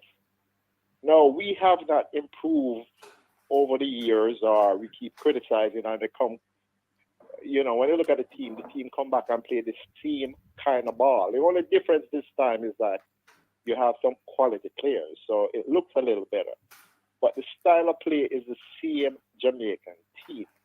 I think you guys need to have a real conversation with the technical staff, with Speed. I know Speed come on the program a couple of times, and Speed talk about, he defend the long ball, he defend, he not the passing game. I think it's the wrong way to go. We have to concentrate from the youth. We got to instill in them that this is how soccer is played around the world. Now, I can't understand. I don't know. Cranky probably agree with me, but he's an Arsenal fan. If I'm not mistaken, I think Calarak is a Man U fan. They all play the passing game, the tic-tac kind of soccer. No, it's not just tic-tac. You got to know how to mix it up. I don't see Jamaican doing that. When they play a team like Mexico exposed them. And this is what we got in this game. We were exposed. I mean, we came in this tournament without a creative midfielder. I mean, you have guys like, I know people might argue that, okay, Ravel doesn't have a team. What about young Tariq McGee? Or Tariq McGee? I'm not even sure if he's Tariq right McGee. Yeah, Tariq McGee. Give him a bus. You understand? I mean, just a guy like Whisper get a bus, and even, what's his name? Lambert. They brought back Lambert. We needed a creative, in this particular game, we needed a creative midfielder. But on a whole, I think the team doesn't play that passing game like the rest of our CONCACAF teams. Even the US. US have average players, but they fit into a better system. We have great players that thrown into a sloppy system. And this is why it just didn't work for us. So I would urge you, and this is something that I've been saying, style of play, Jamaica have to really concentrate on the style of play the more passing game, pick it up, mix it up, long passes. Nothing wrong with long passes, you know what I mean? One of the most beautiful sights in soccer is when somebody make a long pass and it reach the target, like a diagonal pass. Isolate a winger and pass the ball to the winger with a long pass. That's beautiful. But this 50-50 ball up all the way up the top, skipping the midfielder. I mean, I'm tired. The fans are tired of seeing that kind of ball. You understand?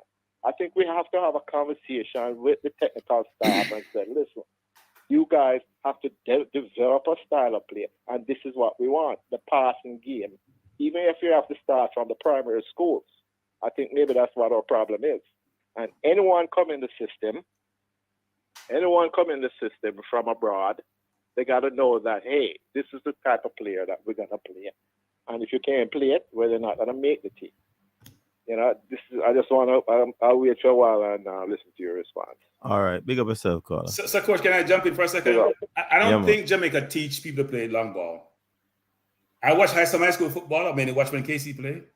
I don't think the concept and the instructions go play long ball. I think you play what's in front of you sometimes. I know Low will go long sometimes, but Low only outlet is Javane Brown a lot of times. And when Javane gets it, the sideline is part of his defense or his opposition, and he can't go inside because the number 6 is not there. Or he can't go further up the field because the number 10 is not there. So what do? You just move the ball upfield. If you don't present yourself to get the ball, what am I going to do? Try to beat you or just go back to my goalkeeper? I'm going to go long to try to get something. It has to be where the movement of the ball has to be much better, much quicker. Give me a chance to give me 2 options so I can make a decision. You're not getting those options. And that's part of the frustration I see when Jamaica plays. And that's why, but sometimes Low goes long without pressure. That's to be frank, because if you look at Bernard, for example, or look at Pinot, they don't go as long as many times as Low does. So Low, I think that's some. I'm just gonna late in Low's career. We have a next call online. Sorry about that. Caller, go ahead. Go ahead. Yeah, I hear you, Cranky, but I don't want to kind of restrict it. I don't want to blame. I think the team on a whole, Low is one of the male culprits. Even sometimes Mariapa played the long ball. But the team, when you look at the midfield, they don't really play that. They look disjointed. Oh, I mean, the team shape, they're out of shape. Going forward, They don't look like a unit. I mean, I think Blake is the one that says that, the reason why I kick the ball up the field is because I have no confidence in my defenders advance in the attack from the back. So he kicked the ball up. And I agree with him because sometimes I said, no, please don't pass it to your defender, boot it up. And the reason that we can't build up from the back is because we're not trained to do that kind of stuff. You look at Lowe get the ball. Well, I'm kind of guilty of the same thing that you were doing. But Lowe get the ball, and Lowe have to really, have about a few seconds on the ball before he pass the ball. Now, if we're kind of used to the passing game, it becomes like automatic. You get the ball, you don't even have to think. You just pass the ball. Either to your midfielder or your other defenders. But the midfielder is the same thing. They get the ball, they look disjointed. They just don't look right. The shape of the team just don't look right. And Mexico, time and time after again, we are shown up by Mexico. The United States is in man-to-man. They are not as good as Jamaica, and they look more organized going forward. They press better than us because they have a system and they have a style of play. They're developing this style of play. But I look at the great teams, club teams, and the national teams. Look at the way they play. It's about time we said, okay, let's get the heads together. Part of the technical team in the JFF, they need to really look at the type of play, look at the plays that the type of play that we have, and develop it.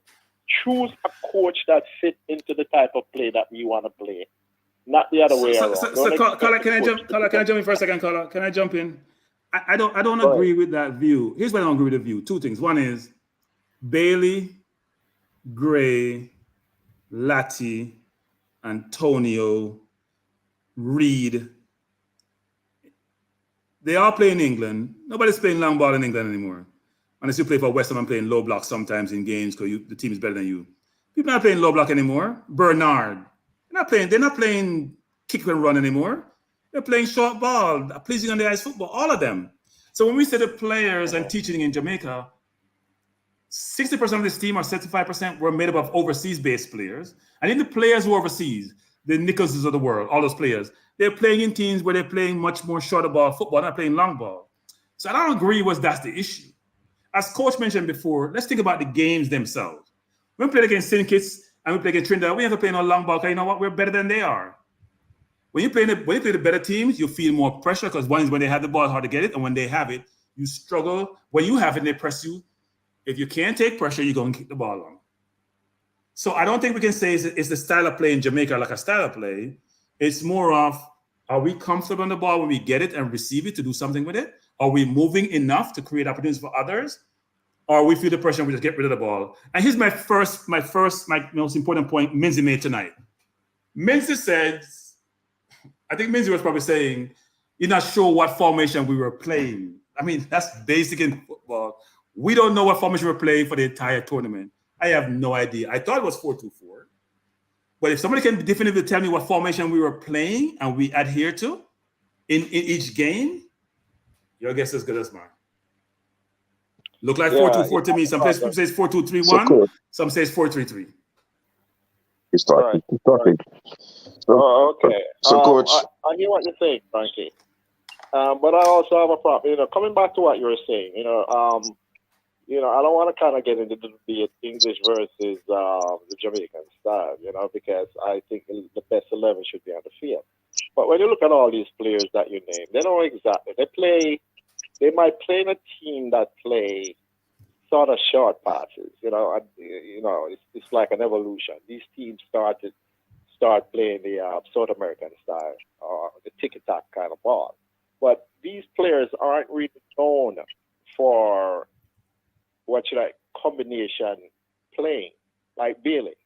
When Bailey really play for Aston Villa, sometimes he get, the build-up get broken down when the ball get to him. He's sort of a dribbler. He's not a passer. When you look at Antonio is a great player. This is a guy that if you play with one striker, I would want Antonio to be that player as a one striker. And he combines well with the rest of the team, but it's not exactly what should I say? He doesn't play with a team that play a lot of good short passes game. I mean, Reed is the same thing. These guys don't play short passes. But what I'm saying is that if we develop a team and say, listen, guys, you know, I know you're professionals. I know you can make the adjustment when you come into this team. And I want you to play it this way. Just like in the U.S., they fit into you. Nobody would know that that's a C team or the B team for the U.S. They look like the A team because they all play like the U.S. we are used to seeing. You know, you don't see that in Jamaica. You know, I mean, these guys, everybody say, hey, the team is going to gel. You want to bet? Let's look at the team in another during the Nations League. Let's see if they're going to gel. I don't think so. I don't have I'm not optimistic about this team as far as gelling is concerned. And the reason I said because that foundation was not set. You know, we need to have a foundation, a style of play, and we have to catch up with CONCACAF, the Costa Rica, the Guatemalans, the Panamanians, the Mexicans, even the U.S. They play a totally different style of play than what we're playing right now. And we're falling behind. And that, you know, what happened in the last World Cup campaign, it shows we're toward, you know, we finished towards the bottom of the pile. And the reason is because our style of, I think we're lacking the fundamentals. We have to get back to the drawing board and say, okay, hey guys, this is a style of play. Anyone coming into the team, this is how you have to play.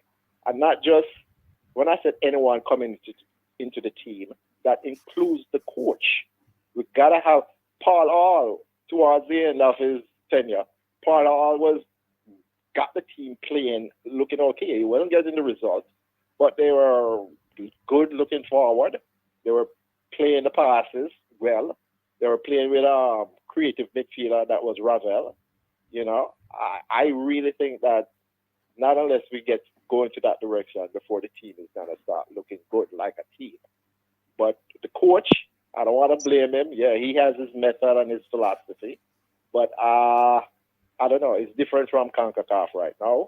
He got a good tournament. You know, a lot of people might disagree with me. It was a fairly good tournament.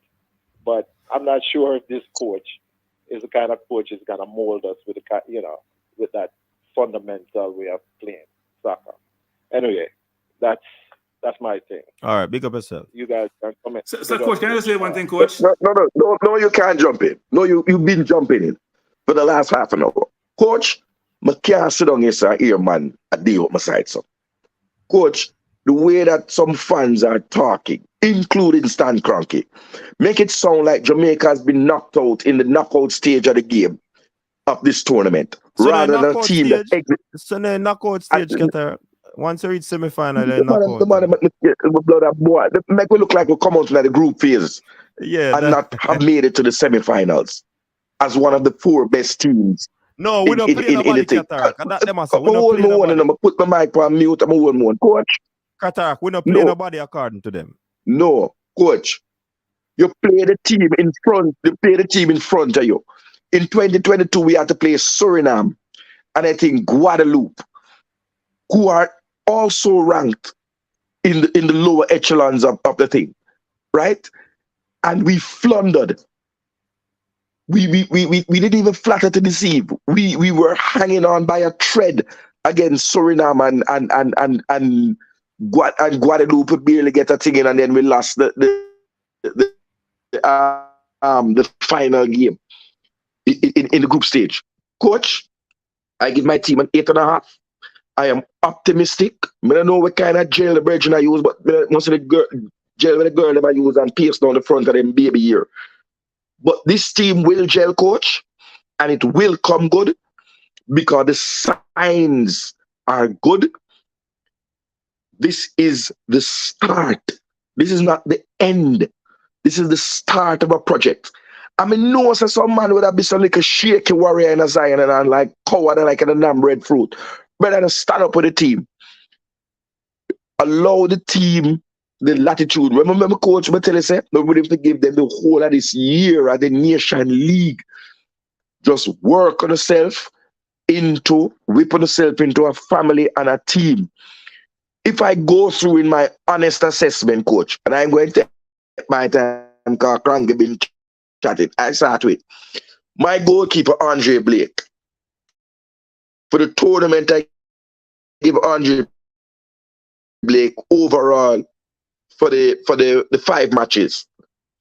He was the best goalkeeper that I have seen in the tournament in terms of what he had to do and pull off, right? And certainly was better than Matt Turner, and probably only Ochoa, the Mexican keeper, would have had better stats than him. But the saves he pulled off was magnificent. Left back in Amari Bell, I would say 6.5 to overall, and that's the overall. Adrian Mariappa, when he started out, 6.5. Deshaun Bernard, when he came in for Mariappa, I would say Deshaun Bernard was around a 7.5. Damian Lowe, overall, everybody is focused on one mistake and one dash, man. But easy. Damian Lowe, I would say 7 out of 10. And that's including remembering he got us off with that wonderful header in the first game. Dexter Lembekisi, who when he came on, coped better with the Mexican left wing attack than Javane Brown. And maybe that is something else I would want to ask the coach, why he didn't entrust Lembekisi with the starting role as he did down in Mexico when we played in the Azteca, and as he did in the opening game. I think if one of the real question marks that the coach would have to answer would be that conundrum. But Dexter Lembekisi, for me, 7.5 out of 10. Yes, the goal ricocheted off of him in the US game, but that's how life go. Wrong place, wrong time. These things happen. In the center of the park, you have Kevin Lambert, who played better than I have ever seen him play. Somebody throw some water in the molasses and it move a little bit quicker than it normally move. So I would give Kevin Lambert in the midfield a 6. Joel Latimer in the central midfield, 6 as well. But the 6 is because Joel is just not and coach, that experiment of taking centre backs and trying to convert them to CDMs has not worked. It didn't work with Michael Hector, and I don't think it will work with Joel Latimer. But the brethren have heart. Me call him goat thief because the man not stop run from him come off of the plane. And him probably still running all of the island in a British Airways or whichever flight them take. Probably a run through Heathrow or Gatwick right now. Because him not stop run. Respect Joel Latimer, you come in, but I would love to see him in his customary centre-back role or his newfound role at Swansea at right back. In the attacking midfield, Bobby Reid, I believe, was in and out in some games. And I think it's towards the latter games. I don't know how man got that Bobby Reid was one of the worst players in the Mexico game. He was one of the better players for me. Bobby Reid, 6.5 out of 10. And really, Bobby, Dexter Daps, we expect a goal from you at least once in a tournament. So you let me down there, so. Leo, 6.5. 6.5. I would want to say 7, but I believe he needs to leave the dead ball work to Demarai Gray. Because a lot of the dead balls, the set pieces we had was wasted. Trust your teammates. Don't try to take on the world. Just beat 1 or 2 and lay the ball off. So it could get close to a 7, but really a 6.5 would be fine for me. Demarai Gray, 8.5 out of 10 over the overall tournament. And had he come good with just one more goal in this game, even if it was in a losing effort, he would have been at a 9. But he was really the standout player for Jamaica in this tournament, along with Andre Blake. Respect due to the captain. Mikel Antonio, although he didn't score a goal, I would say 7.5 out of 10. He did everything that a player up front could be asked to do. The real conundrum would be what to do with. If you're saying do everything that a player up front is asked to do, and didn't score. Everything else, coach. Did I say that? No, everything else. You didn't say else. You're just saying else. Okay. I apologize. Everything else, apart from scoring, he did. And we were all cheering. We swore that goal went in against Mexico. But come again, my general. You're still the striker. Until we find someone to replace you.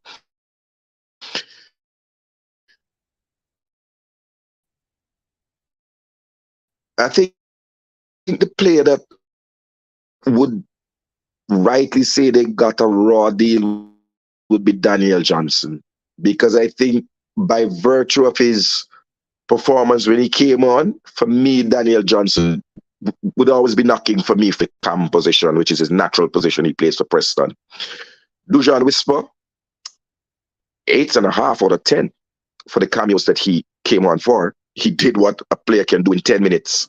And even against Mexico, I think he might be hard done by because, and I'd asked the coach why he wouldn't have just, I mean, the game 2 goals behind, you're likely to go out. Why not give the lad 20 minutes to run out? But the future looks bright for him. I wish him all the best when he goes to Chelsea. Keep developing, and he'll be the future of Jamaican, the Jamaican attack. But 8.5 out of 10 over the cameos that he made. All right, hold on. We have a call online. Caller, go ahead. Yeah, coach. Bless up. Yeah, man. Bless up, Frankie, Cataract. Call all the way from Florida, Yeah, man. That's on my 2 cents. Yeah. First time calling.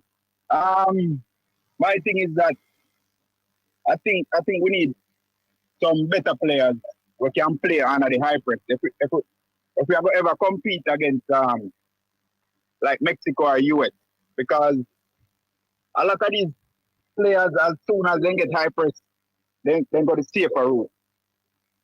So that's why I think we look that way. So I think what we need to get some better players. We have some already, but we need better players. Probably our next central defender was to go with Pinnock or something and our pressure when you get pressed.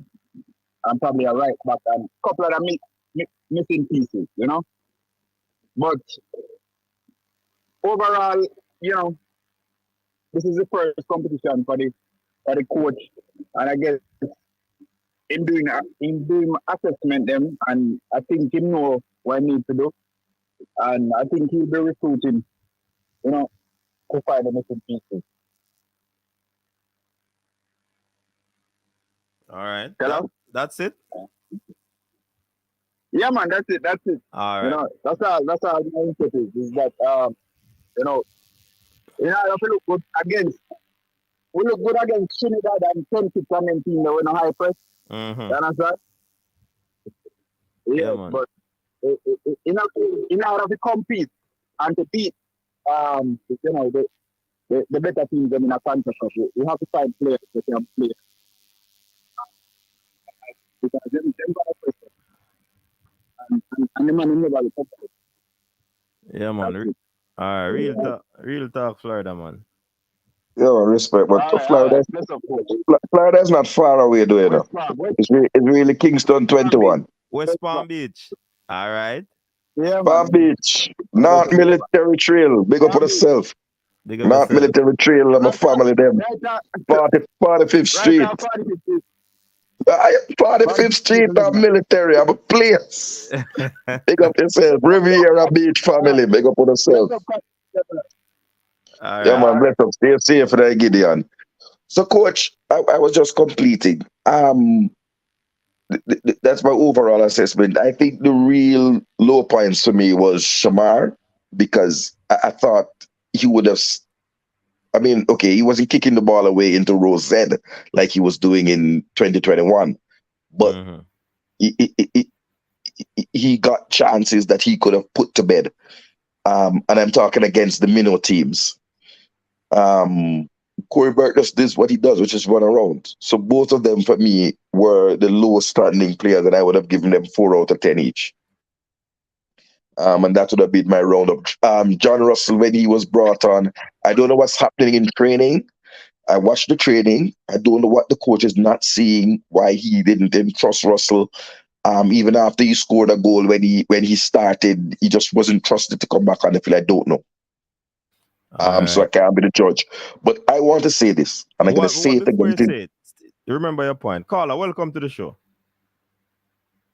Yeah, coaches, that's my own.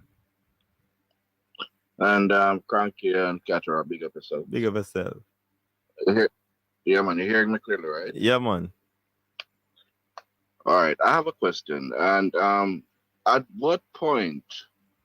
I mean, I still trying to figure out this whole thing. Wherein what is it that gave us this assurance that we can call a group of talented players, put them together, and walk into a competition with other teams that have been playing together for a long time, with some even more talented or just as talented players, and win the competition. I'm just trying to understand, should we be disappointed, or should we be celebrating the fact that we got to this point in this competition and continue the process of progressing so that by the time the World Cup comes around, we should reach or should attain a certain level of competitive skills or teamwork to compete effectively? Because I mean, Hold on, you even if ask you're the question, or you answer at the same time? I'm not answering the question. I was moving on, but go ahead and respond. No, since as you want to move on, go ahead. No, man. No, because man. you said Can I answer the caller, coach? Cranky.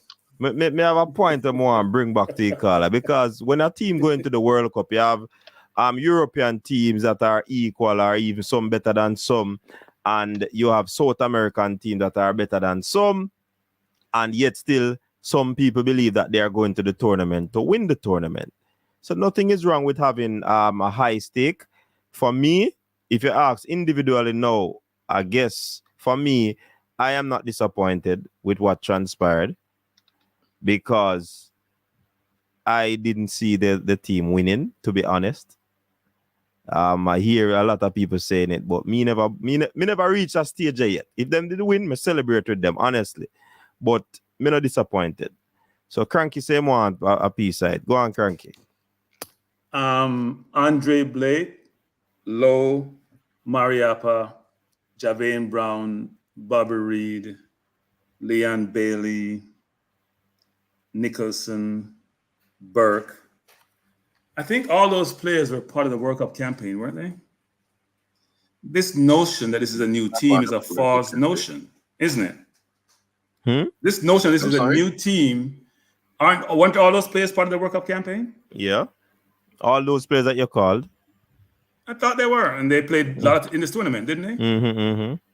So this whole concept and perspective that this is a new team we just put together as a pickup team, which I normally call international teams anyway, is a false perspective on what we have on the field. Secondly, you know why we all get excited, caller? You know why we all were perturbed about the outcome?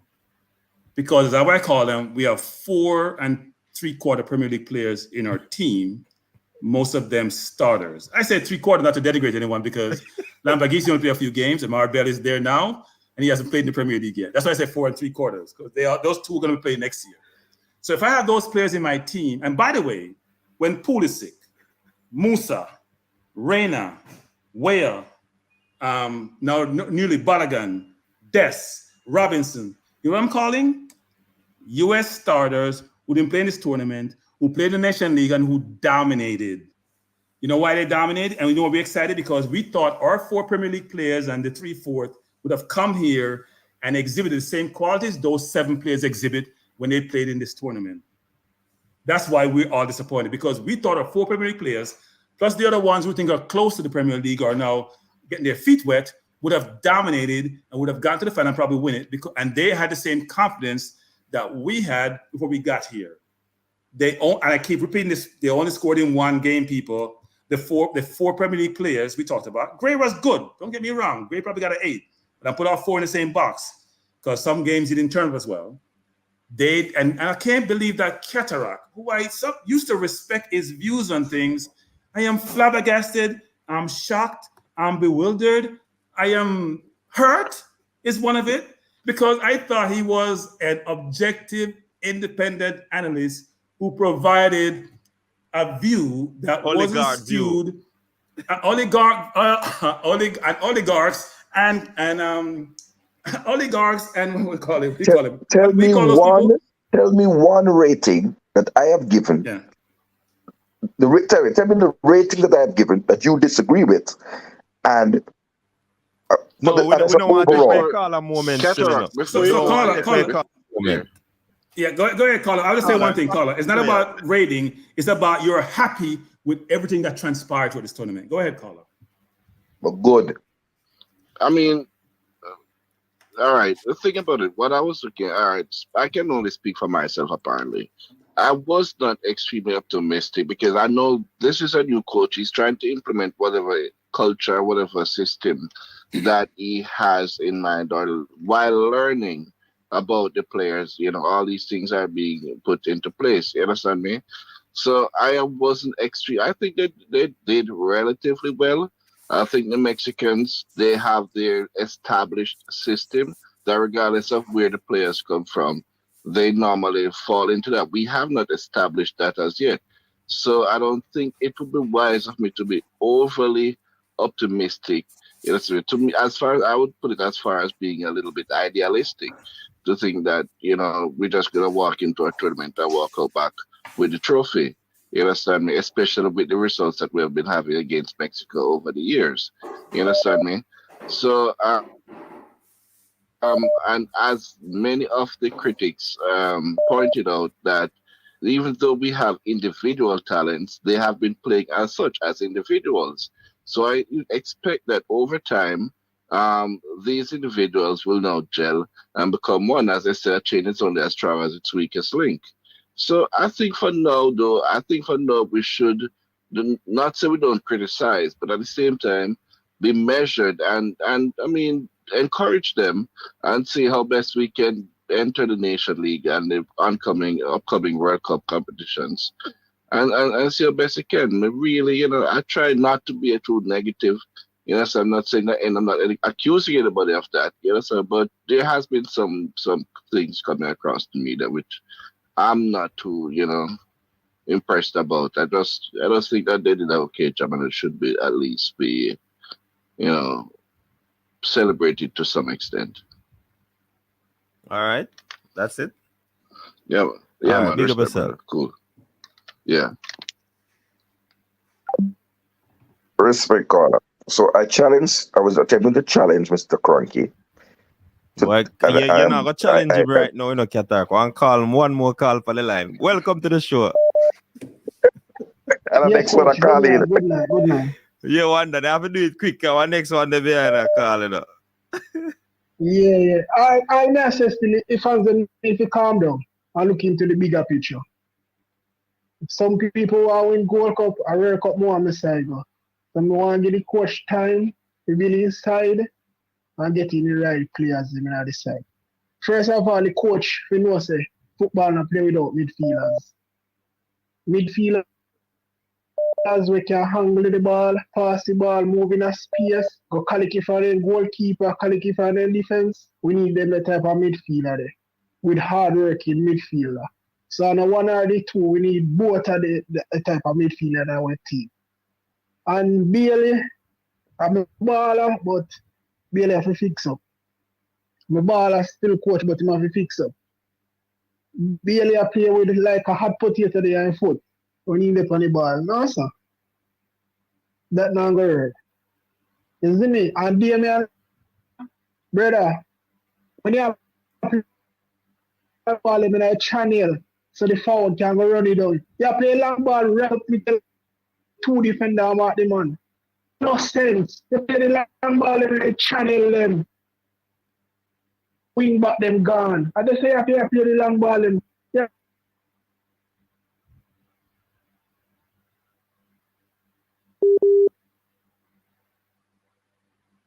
But you see me, coach? Yeah, man. But we just want the fans to calm down and look into the bigger picture. We want to build a side to go World Cup. Gold Cup done now, so we are look solution. We want midfielders, we want proper midfielders. You see me? And the coach, when you call up the side with the Nation League, at the same ball of them when you call up. Like 1 or 2 addition, yes, but we have to call the same ball because we have to build chemistry on the side. We have to gel the side. You see me? All right. And that's my 2 All cents, right. Big coach. up Big yourself up. one that, yeah. Carla, welcome to the show. On the Nagi Cataract, no time. No, we can't get cataract no time now. I want big boss. With the big up yourself, man. How would it Stippy? Yeah, man. Bless up Yes, yourself, man. Oh, go on. Yeah, man. Long time, man. Try to get the program, you know. Yeah, man. No It's just a quick thing still. Yeah. It's just the thing with the whole Jamaica fans. We have to support the team, Bridget. No matter where we are, you know, I think the team come far away. We have some very good players. We just have to work with them. We have to be patient. I think we're not patient enough. We don't have that patience there. We just get a brand new coach. I think so far he might do a good job, but we not give him a chance to learn about the players and the players as well to learn about the coach. You know what I mean? We agree a total time with some of the stuff Cataract saying. Because we have to support ride or die. We not just jump on the wagon because we say we get 2 players from there. So we need to just support the guys then. Even the girls then. We have to support them like the US, the Mexico, all them teams there. When you look on Jamaica play against Mexico or any one of these teams, the stadium full of supporters and no matter what. Them are gonna die with them team. So we have to do the same, big boss. We have to do support with team, man. That's what I keep on and say, big boss. So enough love and respect. A long time, man. Me eat you up again next time. Yeah, man. Bless up yourself, Tippy. Come on, work good. All right. So coach, before Marlon, me a challenge Stan Cranky. The cat look, other than banter me call. No, sir. No. Otherwise, we will go for the phone and call. And we don't make a call straight. Right? I am challenging Stan Cranky. And respect to the caller them, man. Keep calling because it's good to hear different voices, different perspectives. You know what I mean? The whole of it that is. Big up Marlon just joined me. Cranky, can you tell me the ratings that I gave the players? Which ones you disagreed with? And I go rapid. Blake 9. Disagree or agree? Cataract. There's a body of work you provided tonight, which I was assessing you. I would give you a D. Meaning dunce. That's what I would give you, Cataract. 9. A D. Blake 9. Cataract. Agree or disagree? No, Cataract. I have talked about the defense and the midfield. If you hear my whole argument tonight, it was about the players with pedigree who didn't produce. That's all I talked about. I didn't beat Lowe. I didn't beat Blake. I didn't beat Jabane Brown. I didn't beat Mariappa. I didn't beat anyone. Huh? The first people I've been focused on all night, and you hear me talk about this, is my 4 Premier League players who didn't produce. And the facts. Okay, so let me go to the stats. Go ahead. What was Bailey's grade? I gave Mickey. What was Mickey's grade? 6.5. Bailey got 7.5. Where? How? I mean, where? What do you grade on the curve? This is not America. We're Jamaica. We're not grade on the curve in Jamaica. You get 5, you get 2, you get 2. In America, they may give you 3 for trying. We're not in the trying business. It's a Premier League players, Cataract. Premier League players, Cataract. You saw Reina against Mexico. What is your rating of Bailey's tournament? Be a man. 2. and I'm being generous. 2, and I'm being generous. Be a man. You ever see me pull my tongue when I talk about anything in life? 2, and I'm being generous. 2, and I can go through my Mikel stats and Antonio, show you he's a 2. what's your rating of Mikel Antonio? 4, because the least you can do is give me effort. If you question a person's effort playing any sport, that's a problem.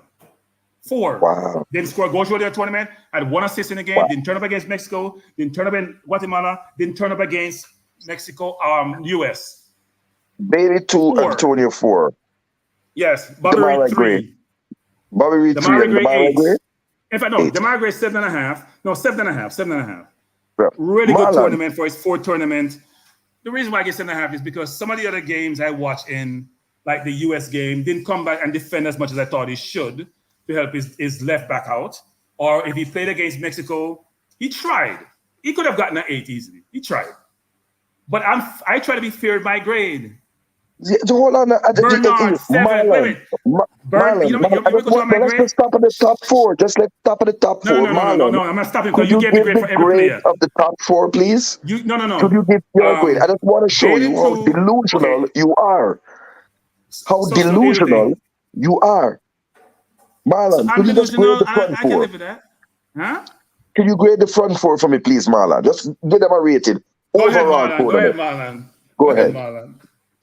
Antonio 6.5. Right? Gray.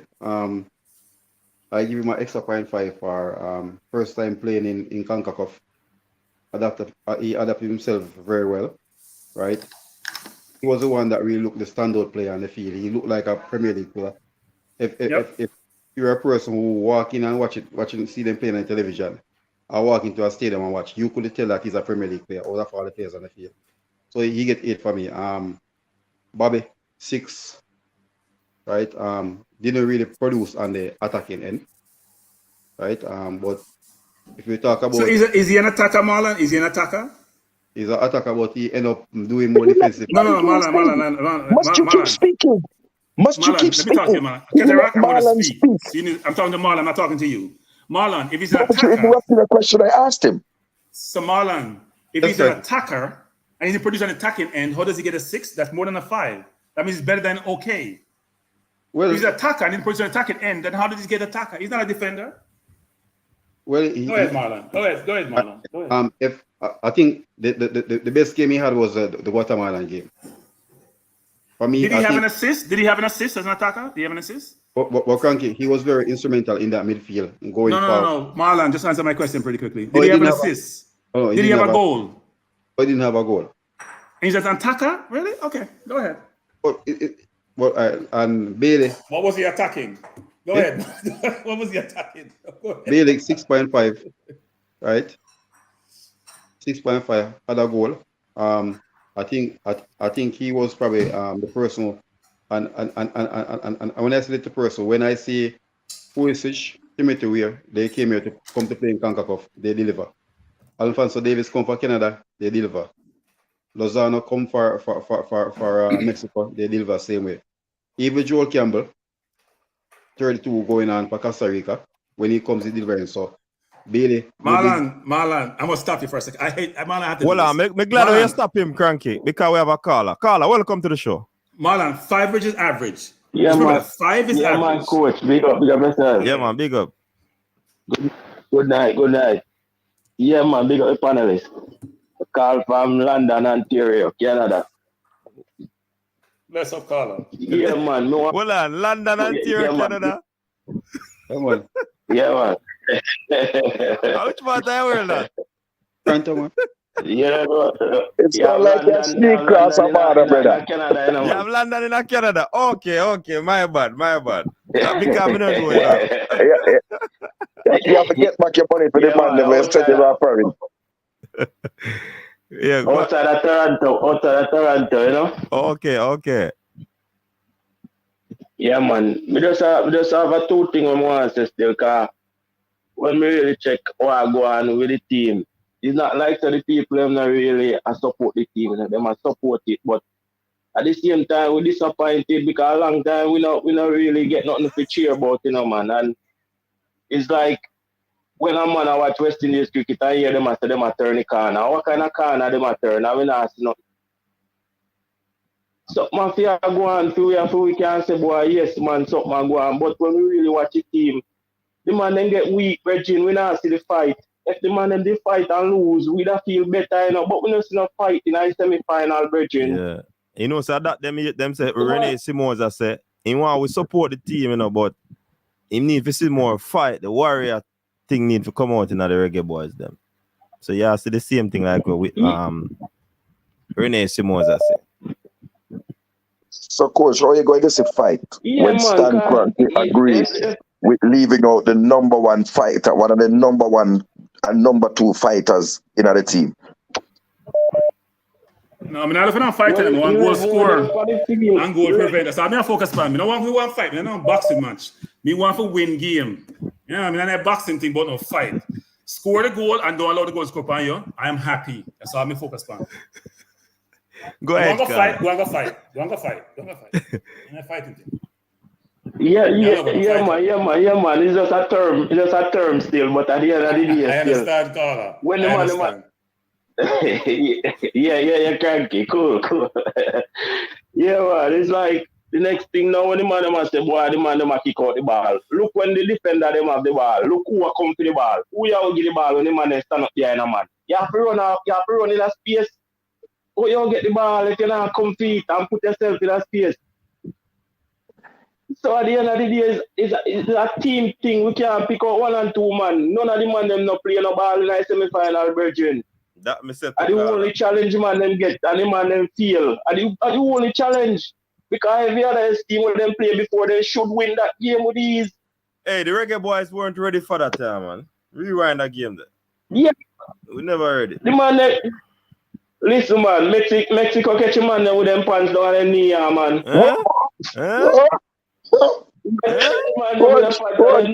Carla, I can't that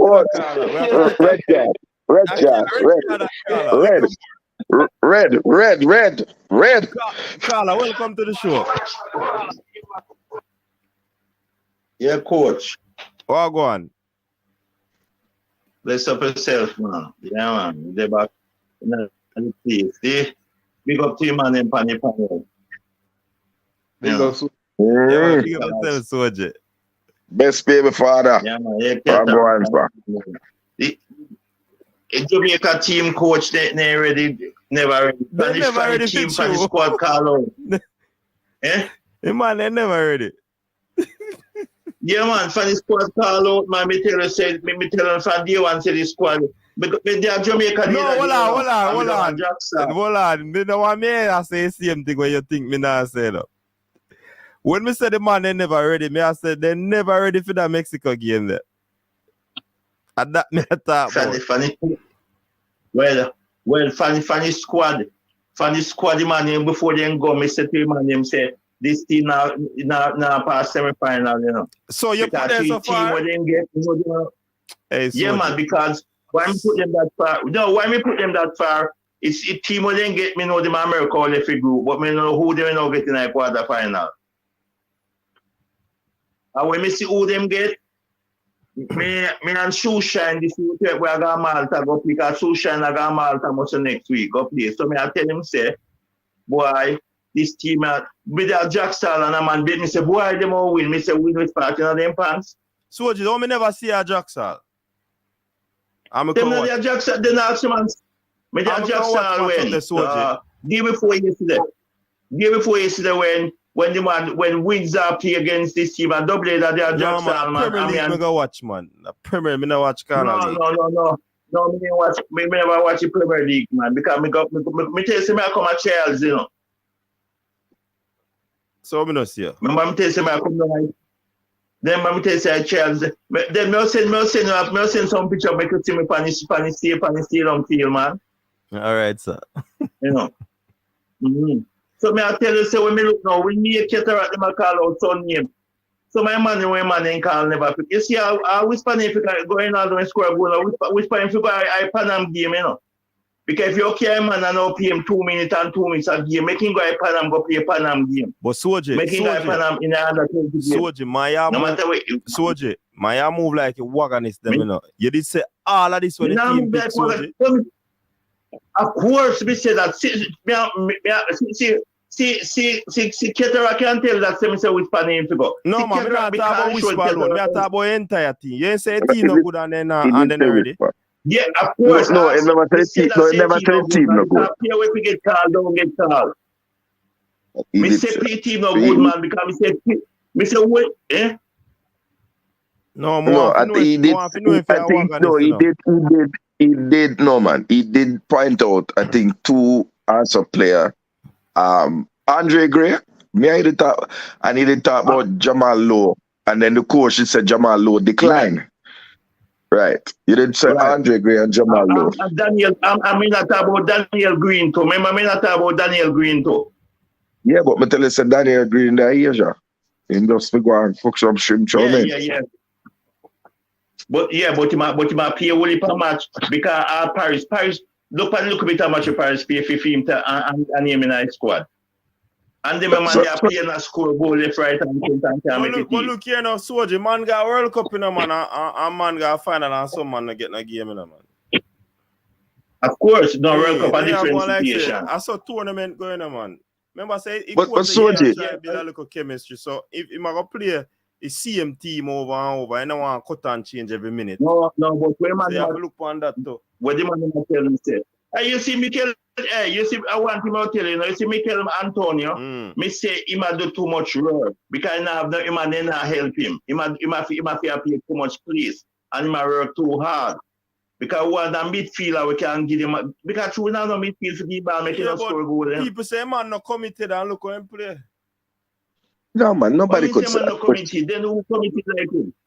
Nobody could say man no committed. The man is a worker. Him come like a machine for the team. To me, I'm barely way man if you cost him and then because Bailey not turn up, you know. Bailey not run back none at all, you know. I will reach. Yeah. If I'm not Bailey, I will. With what? Tell me, Bailey. Tell me. If we take notice, if the moment make a change. Coach, I have a question for Soji. You see, Bailey. Soji, I have a question for you. I'm not gonna make I have a question. Remember the first when we had when the team announced and then the coach did a press conference, and I asked the question in the press conference, and then afterwards when we did a reason, you did jump on Jamal Lowe and I said to you, the omission of Andre Gray was so glaring and stark that it troubled me because Andre Gray is a regular starter for his club in Greece or Cyprus, whichever place he played, one of the two. And he had scored 6 goals in 5 games in the Europa Conference League. Chatarak, if Antonio no score, do you think Gray will score? Well, what I know is that the chances that I saw Boza miss, Andre Gray not missing those. You don't know, can I miss goal in a World Cup qualifier? No, because me not say Andre Gray miss chance for Jamaica. Maybe he not get as many.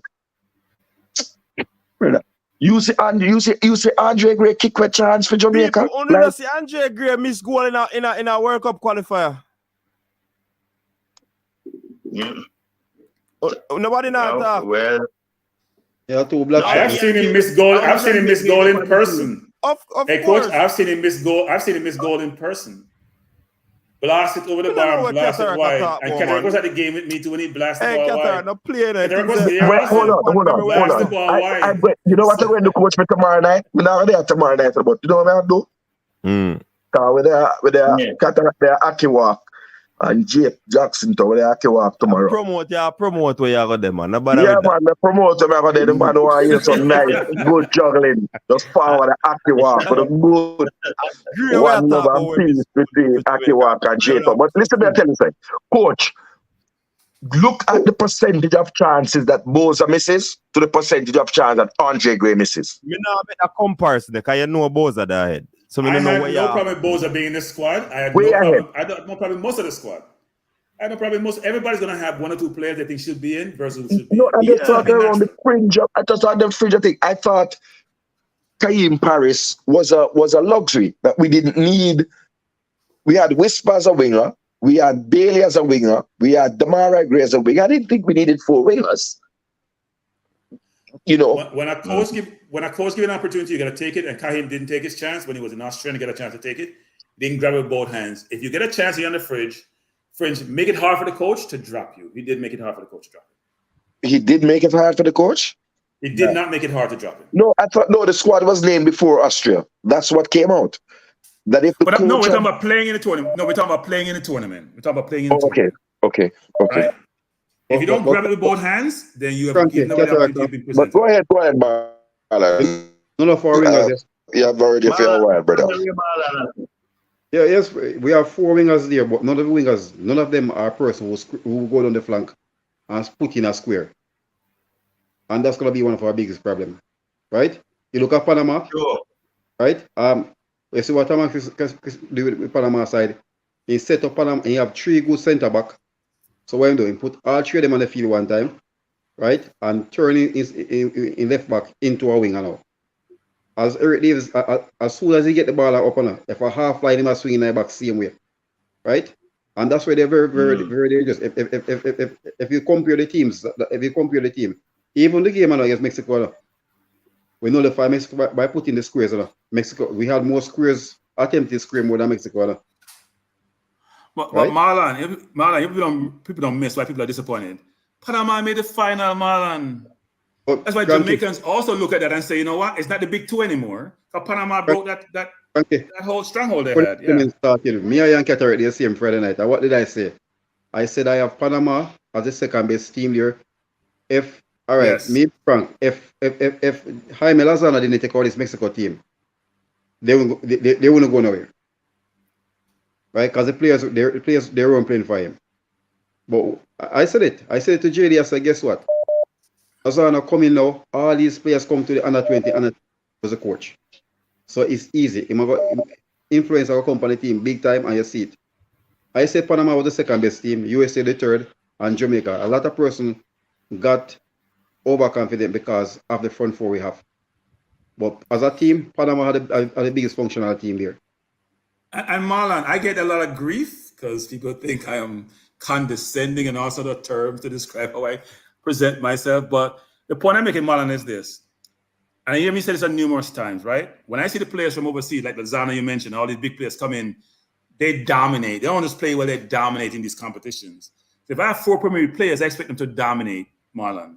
If my midfield is not as strong, go get the ball off them and take it up the field and play between one another. That didn't happen.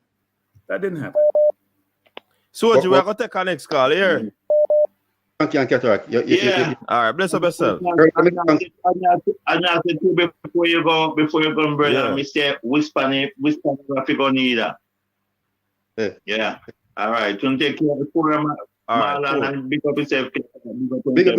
Yeah. All right. Yeah, man.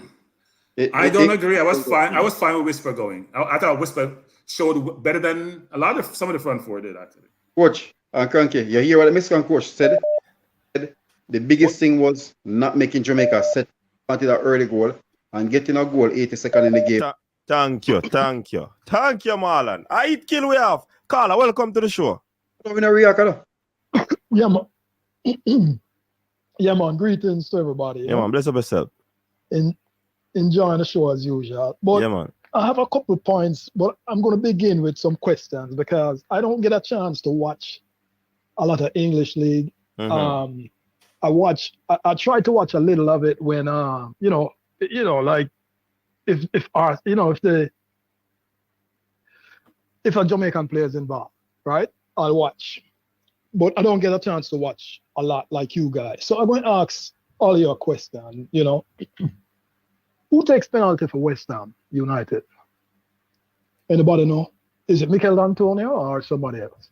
Antonio and side of Jared Bowen.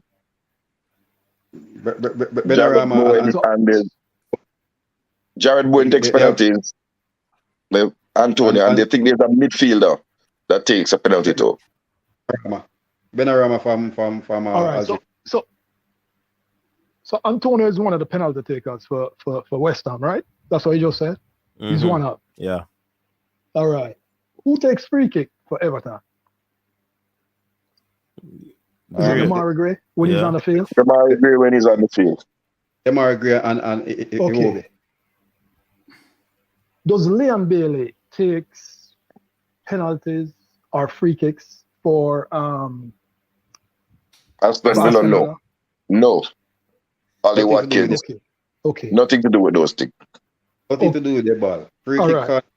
So him not take corner. Oh. Where? Ramsey. All right. What do you play for Poland now? What do you do? Matt Cash?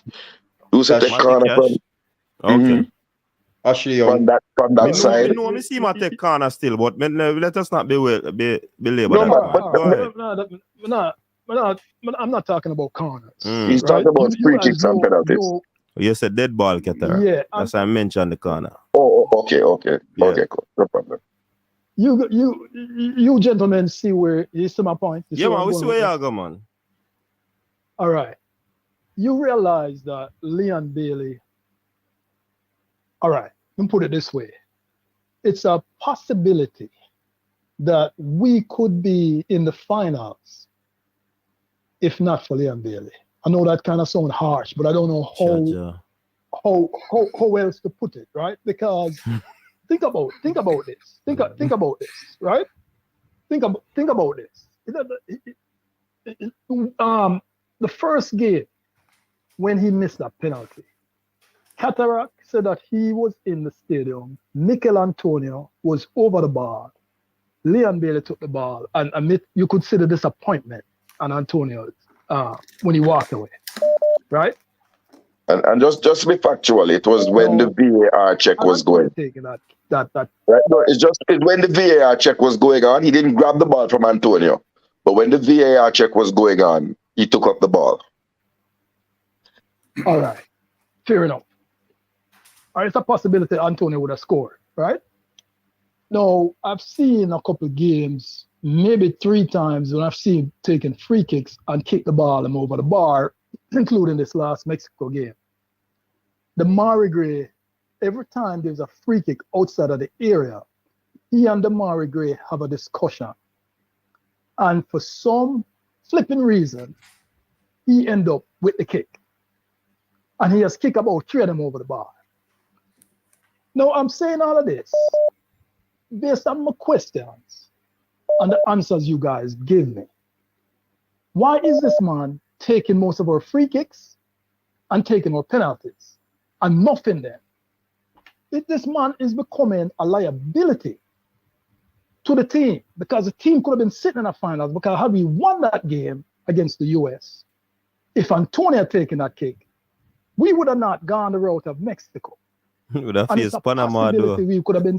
It doesn't matter. It's a possibility. The word is a possibility, right? Because we don't know. We can't prove a hypothetical. I am just saying that Leon Bailey, he's not performing. He needs to low some of them free kick the brethren. All right, let's move on.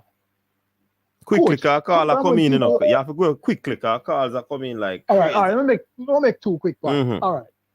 When people call him about Tyreek McGee, you stay quiet. Let them tell you what he has done in the USL. I just look up him stats, him team playing right now. The amount of 4 love, he's on the bench. They're in the second half. For the last 6 games that the team played, he has not started. He has been averaging 16, 17, 33 minutes. See? So when people call in and talk about Tyreek McGee should be in the team because he's creative, he's not doing anything in a lower tone league like the USL. Him can't even start team. People just, it gets out of my skin when people just, them just take things and just run with it. See? And them just run with it, and them hear somebody say something over there, so and them come on and them just run with it. See, everybody all of a sudden turn coach and know who should start and who should play and all of that. And we would have win the game if this person play and if that person play and if this person didn't start. No, but Carla, you say same thing to Carla. You say would I not play Panama? I said possibility. So that the people must say too. And no, they must say possibility. They must say this would have happened. and them strongly adamant about it. It's a different thing from I just lay out some facts, you know, based on penalty and free kicks, based on your answers. Those are facts. Liam Bailey does not take penalty or free kick for Aston Villa. All right, Carla, don't reiterate that point. Remember, me tell us a whole pack, Carla. One last point. Okay. I have a 9-year-old. When my wife was pregnant with him, she probably was about 5 or 6 months pregnant. I have a brethren who keep a party every year, and it's a party I don't miss, right? And my wife asked me not to go to the party. She wanted me to stay home with her, and I told her I can't miss this party. This is the best party every year, and I went. My wife and I are still together, but she has not forgiven me for that. And I'll close with that. Yeah. All right? Later. Big up yourself. Cool. Yeah, man. Respect. Coach, we wonder where he was going, but he reached. He reached, man. He reached. He might take a left turn by the highway and reach. No, but just have to hit me hand bit. So the man take a left turn by the highway and reach it fast, but we don't wonder where I take off and go. Welcome to the show, Carla. Carla. The show you're hot. Carla, welcome. Big up yourself, Coach. Yeah, man, big up yourself. Panelists, Cataract, Frankie, Marlon, enough respect. This one. Enough respect. Make some points here with the US game and the Mexico game and Panama. And the reason I want to point it out is because Jamaica could have been in the final. I think Jamaica could be in the final. If you watch Jamaica in the first few minutes of Mexico match, them confident. And that's why you find them push up them team in the Mexico half as if them are going to bully ride Mexico and score. But what happened?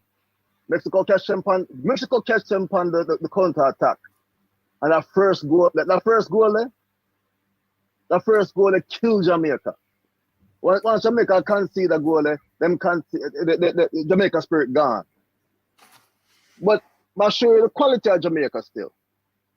Jamaica play a better game, even though Mexico, even though Panama beat Mexico.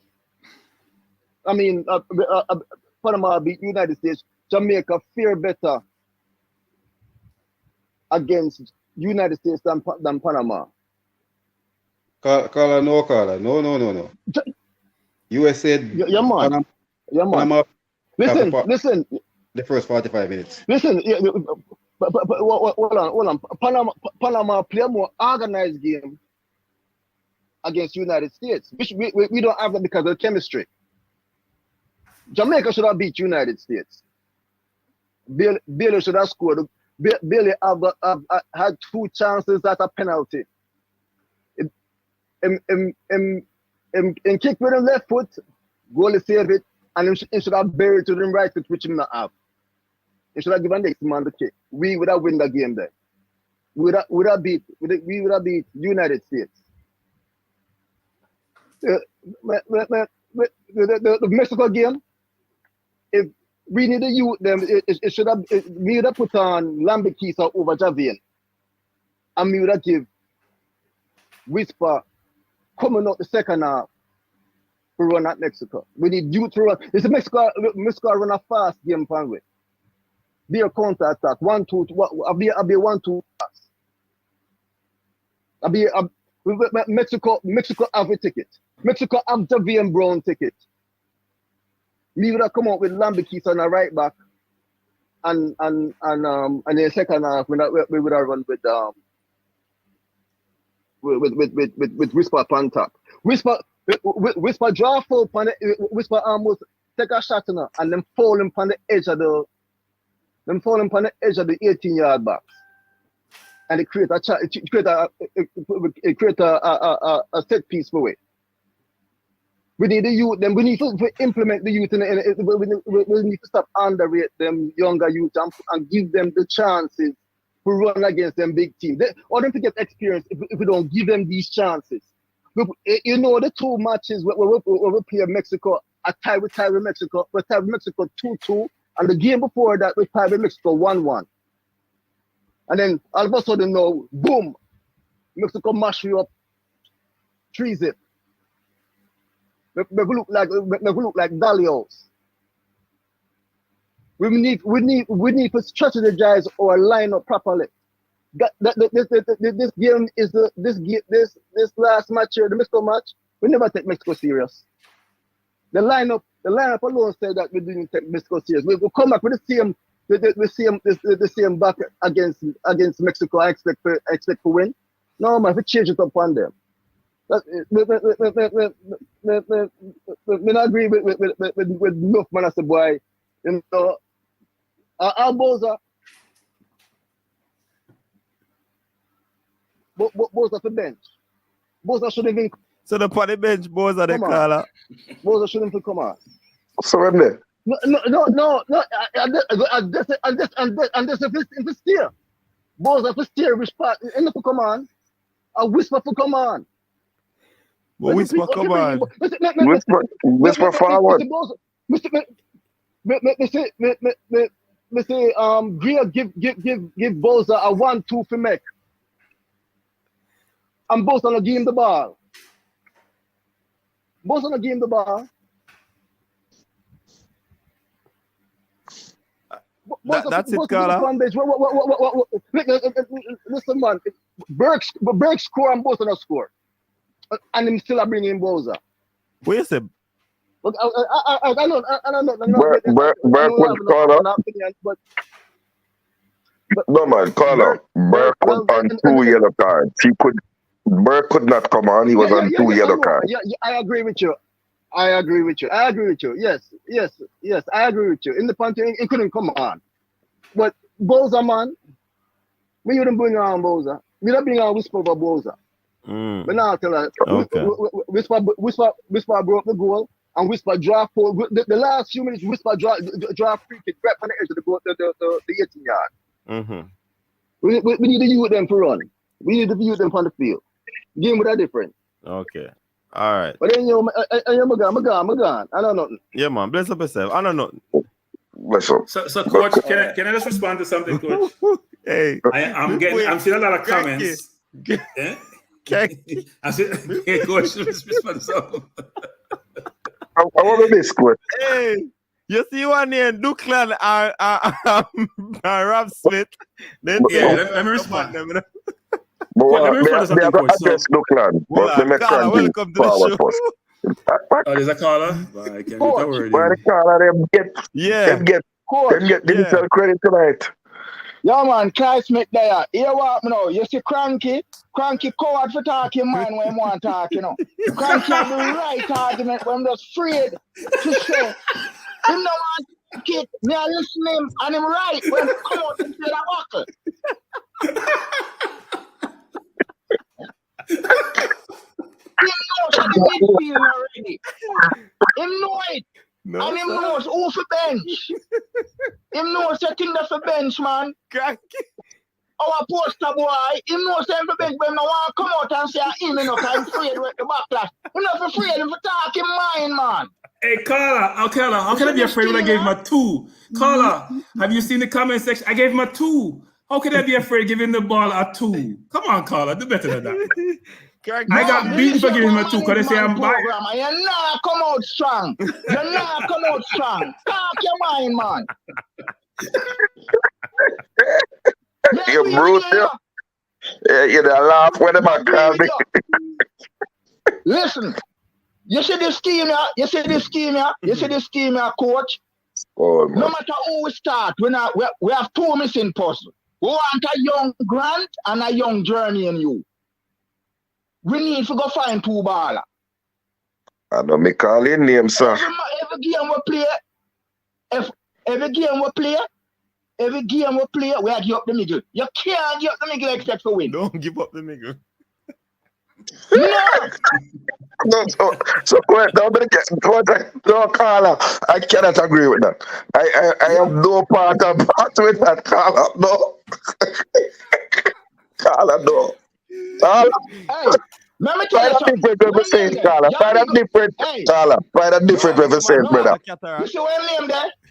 Him a big old man. Him fill out the young people them argument. When him fill out them could talk about this and that and Ray. Him fill out that. Oh, Him Cataract. a big old man. Him, when him Cataract man, a young Yeah, people argument him a come with, man. Him fill out that, man. Loud that to young people. That. Beat him, Carla. You're brilliant. To young Beat him, people. Carla. Go on, Carla. The floor is yours. Go on, Carla. You're a big man. Yeah, big yeah, man. me forever young. Me forever young. Loud I've been that to young saying. people, brother. So you mean think about all our pool? We are talk the football and attack permission. See, we need two good midfielder. Yeah. If we not nobody in the midfield. No, what it was Carl Russell for? Him Carl Russell ever see them and now play. If him not good, left him. If you see him not good, don't call him. You came as a CDM have him on the bench. And have makeshift CDM. You see if this midfield don't fix, we can't beat no team. We play same kicks and everybody are real up. Them team they're no team. Trinidad weak. We play Guatemala, you know, and Guatemala are run through the middle. No joke business that, man. This thing needs to fix. I think we should have still carry Grant until we find a replacement. We should have still carry him till we find a replacement. Again, Carla. Say it again, Carla. Make Cranky area. We should have carry Grant until we find him replacement. We're not having replacement. We need to go Thank you very much. Grant, we need to go find them. Anyway, them there, we need to go find them. We need two players. We need two players in the middle. Two players. Them two man that we run the middle, we get up. A joke business. We need a young Jeremy and you. Hey, Cataract more about Jeremy and you if you know more Jeremy and you. When Jeremy and you want to make pass in a national stadium, man, a trouble. We need a young youth like him. And a young defender like Grant. If we not gonna win. But Cranky must beat Bailey and stop coward, man. Talk your mind. All right, Clive Smith. Big up yourself. Can I get the next call? Yeah, man. So before you take the next call, I'm not going to jump on the Grant issue, right? I want to say this. Welcome, Carla. Carla, come in, Qatar. Welcome to the show. Yeah, good evening. Yeah, man. Good evening. Yeah, man. Yeah, we still are playing the game with companies together. You want to hit the ball. No, hold on. Hold on, the caller. If you say we still are play the game, that means 100% of our game we're playing like that, you know. That is not the case. No, but why are the game against Mexico? Yeah. Yes. We're not playing our midfield. Yeah, better you say that. And one of the two worst players them are Bowser and Leon Bailey. Trust me. Bowser look like he might rush to score the 3 goal where him say, I don't have enough to score for Jamaica. And Leon Bailey now do shit him and try beat a man and can't beat a man. Me don't know how. I said go back and stand be like a player.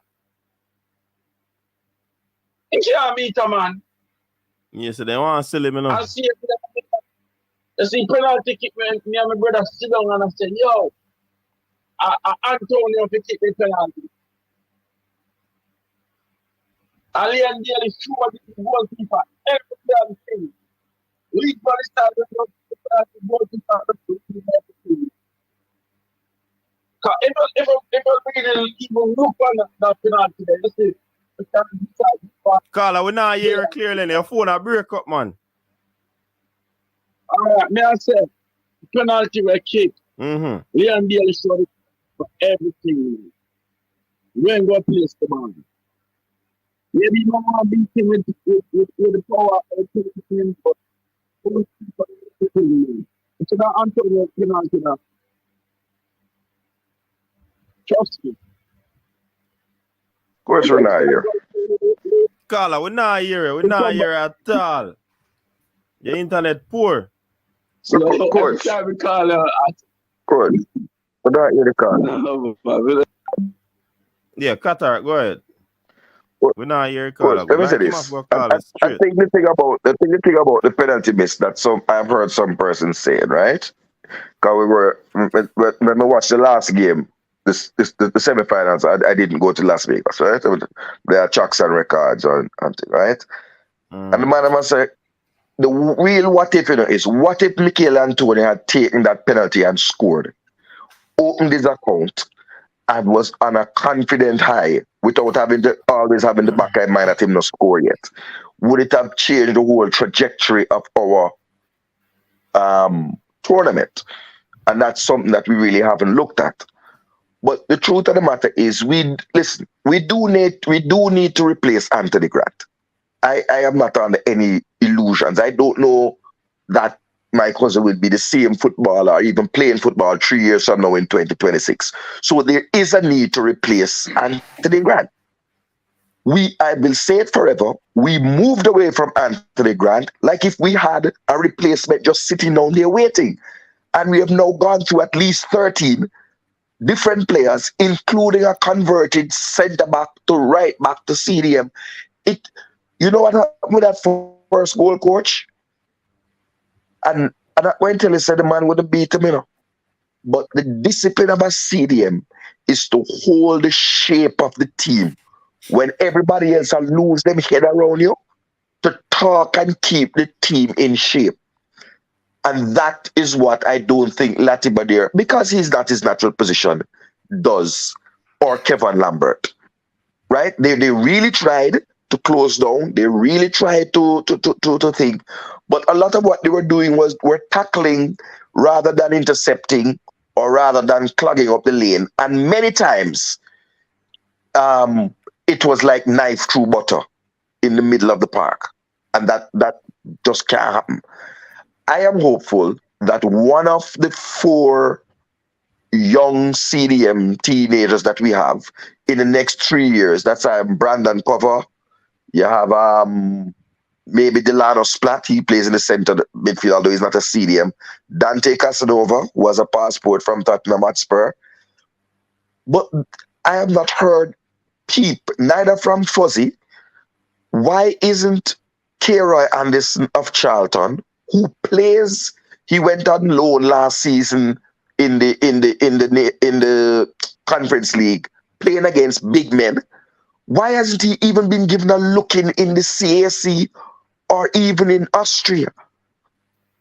Right? Because you do have to find a CDM. It's not going to work with this conversion. I'm sorry to tell you. And you would have heard me cranky and Mala, and I keep harping on. Any day named day Lewis Baker sign up, you will never hear me mention the family again, Grant again. Never. Because you know what happened, coach? If we had gone all out for Lewis Baker, all of those free kicks that we would have gotten, 50% of them would have scored. Because Lewis Baker is one of the deadliest free kick takers in the English pyramid. I don't think he reached the level of a James Ward-Prowse or so, but he's up there in terms of deadly free kick takers. I waited. Let's get Lewis Baker. Let's get Isaac Hayden. They are elite players. They are younger than Grant, and they can serve us for 3 years while the younger ones come up. Malachi Douglas from the local league, he can try to matriculate. Xander Bicknell, we can see what he does. I don't know where he's moving to in Germany, but somebody have to take over that role.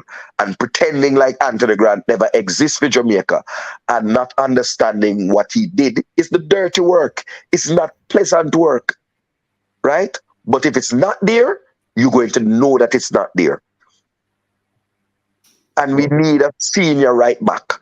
We need a senior right back to allow to take some of the pressure off of Lembekisi. Marlon, may I hear, so may I shut up. Fine. So, but if you look at it, when we went to the Copa America in 2015, right? We had Mariapa, who was a centre back there, and Schaefer decided to use Mariapa as right back and Hector as a centre back with Wes Morgan, right? Then forward into 2016, right? The Copa Centenario, right? When I think Austin got suspended and Hector went in that middle against Uruguay. I don't remember that game. And he had a very, very good game. I think he hit the post 2 times. Hit the post and kicked one over the bar. From there, the makeshift CDM thing start. Tapa came in after Schaefer left. Hector was deployed there. Never played centre back again. Right? Until 2019 in the Gold Cup semi-final against the US when Lowe was out of suspension. But from that, we don't have a full CDM in the middle. When Grant came on the what game Grant played 5 games, right? And we could see the difference there. 6 games. Speedy played beside him, and Speedy was a different player because guess what? Speedy have to think about it. He can take the ball, get the ball to him, and he passed around.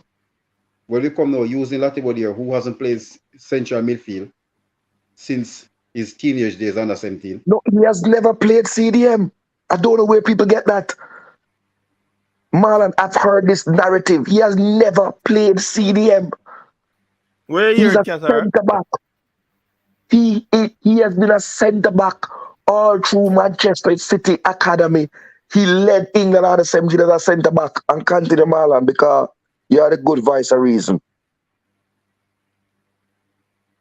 Right? A right back, left back at times. So I think what I see the coach did, I think the coach think that he could have done the job there, but you have to remember this.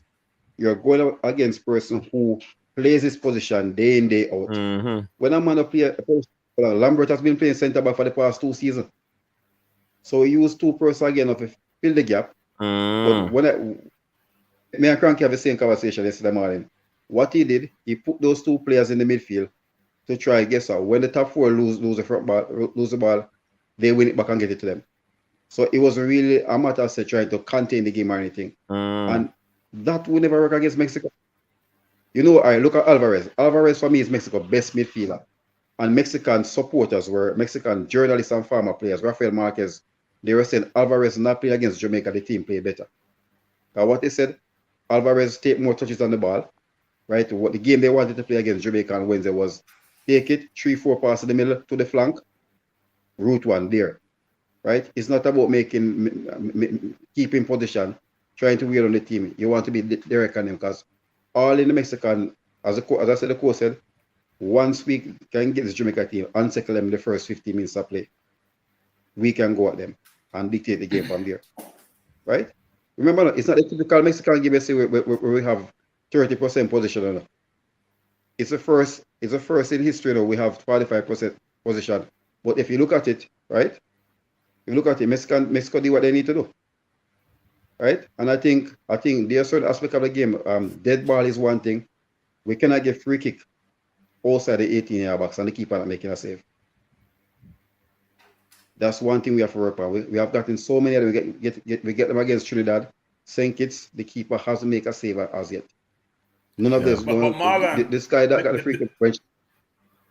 Yeah, Marlon, the misconception in football is, and I see this across the globe, there's a lack of ingenuity and creativity and innovation on free kicks. It's the same thing.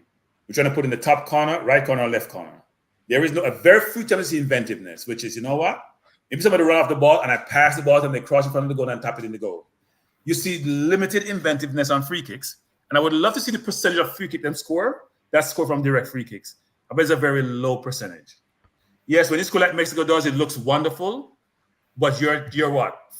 20, 25 yards from the goal. Everybody's stagnant and set up. And you try nothing creative except the same old, we blast the top corner. Most time it goes over the bar.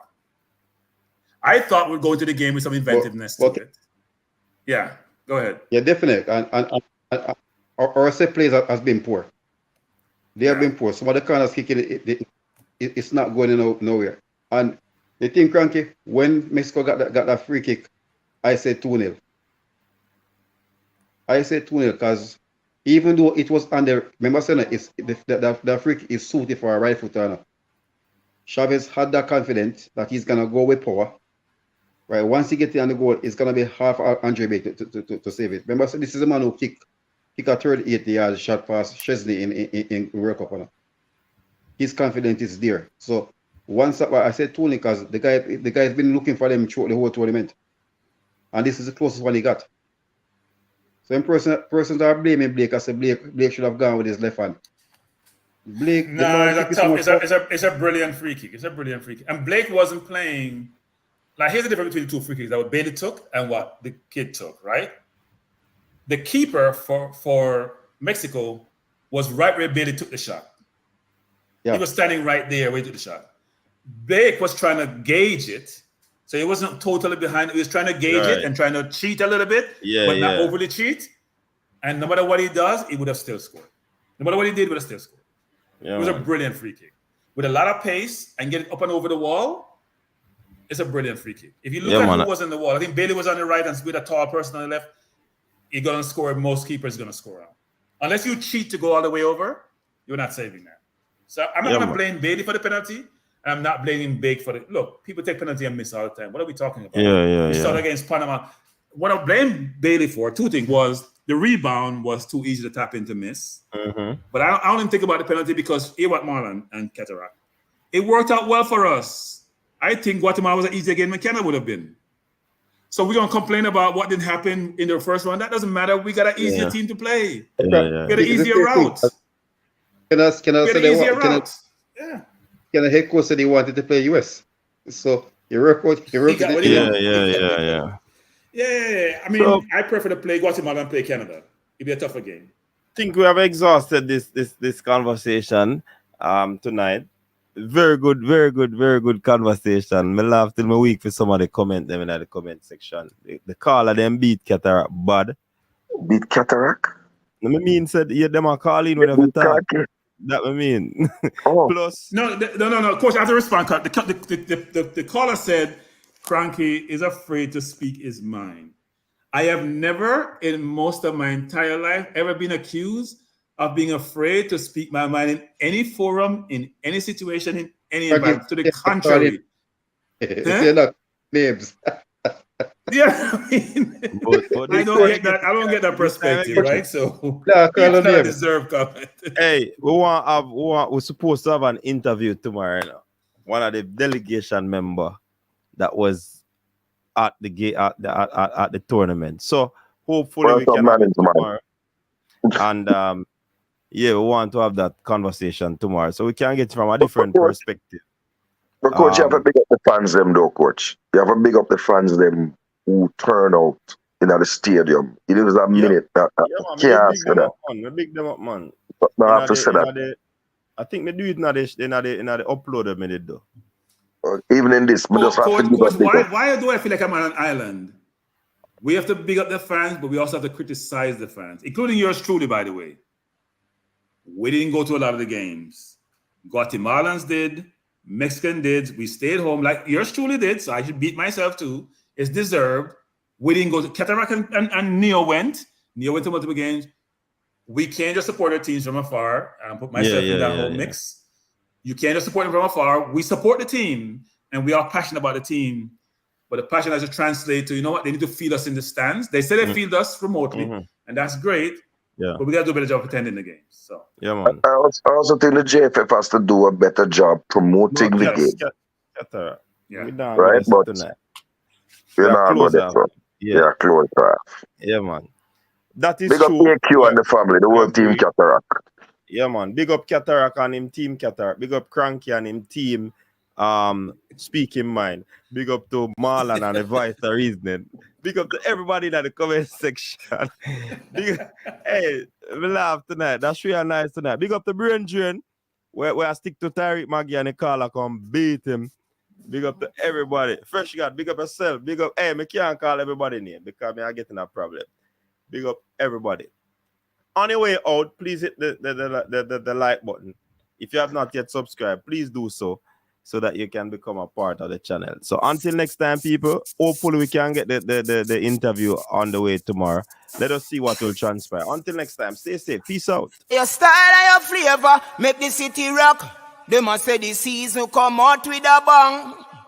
Coach Minzy, best round here. Remember that.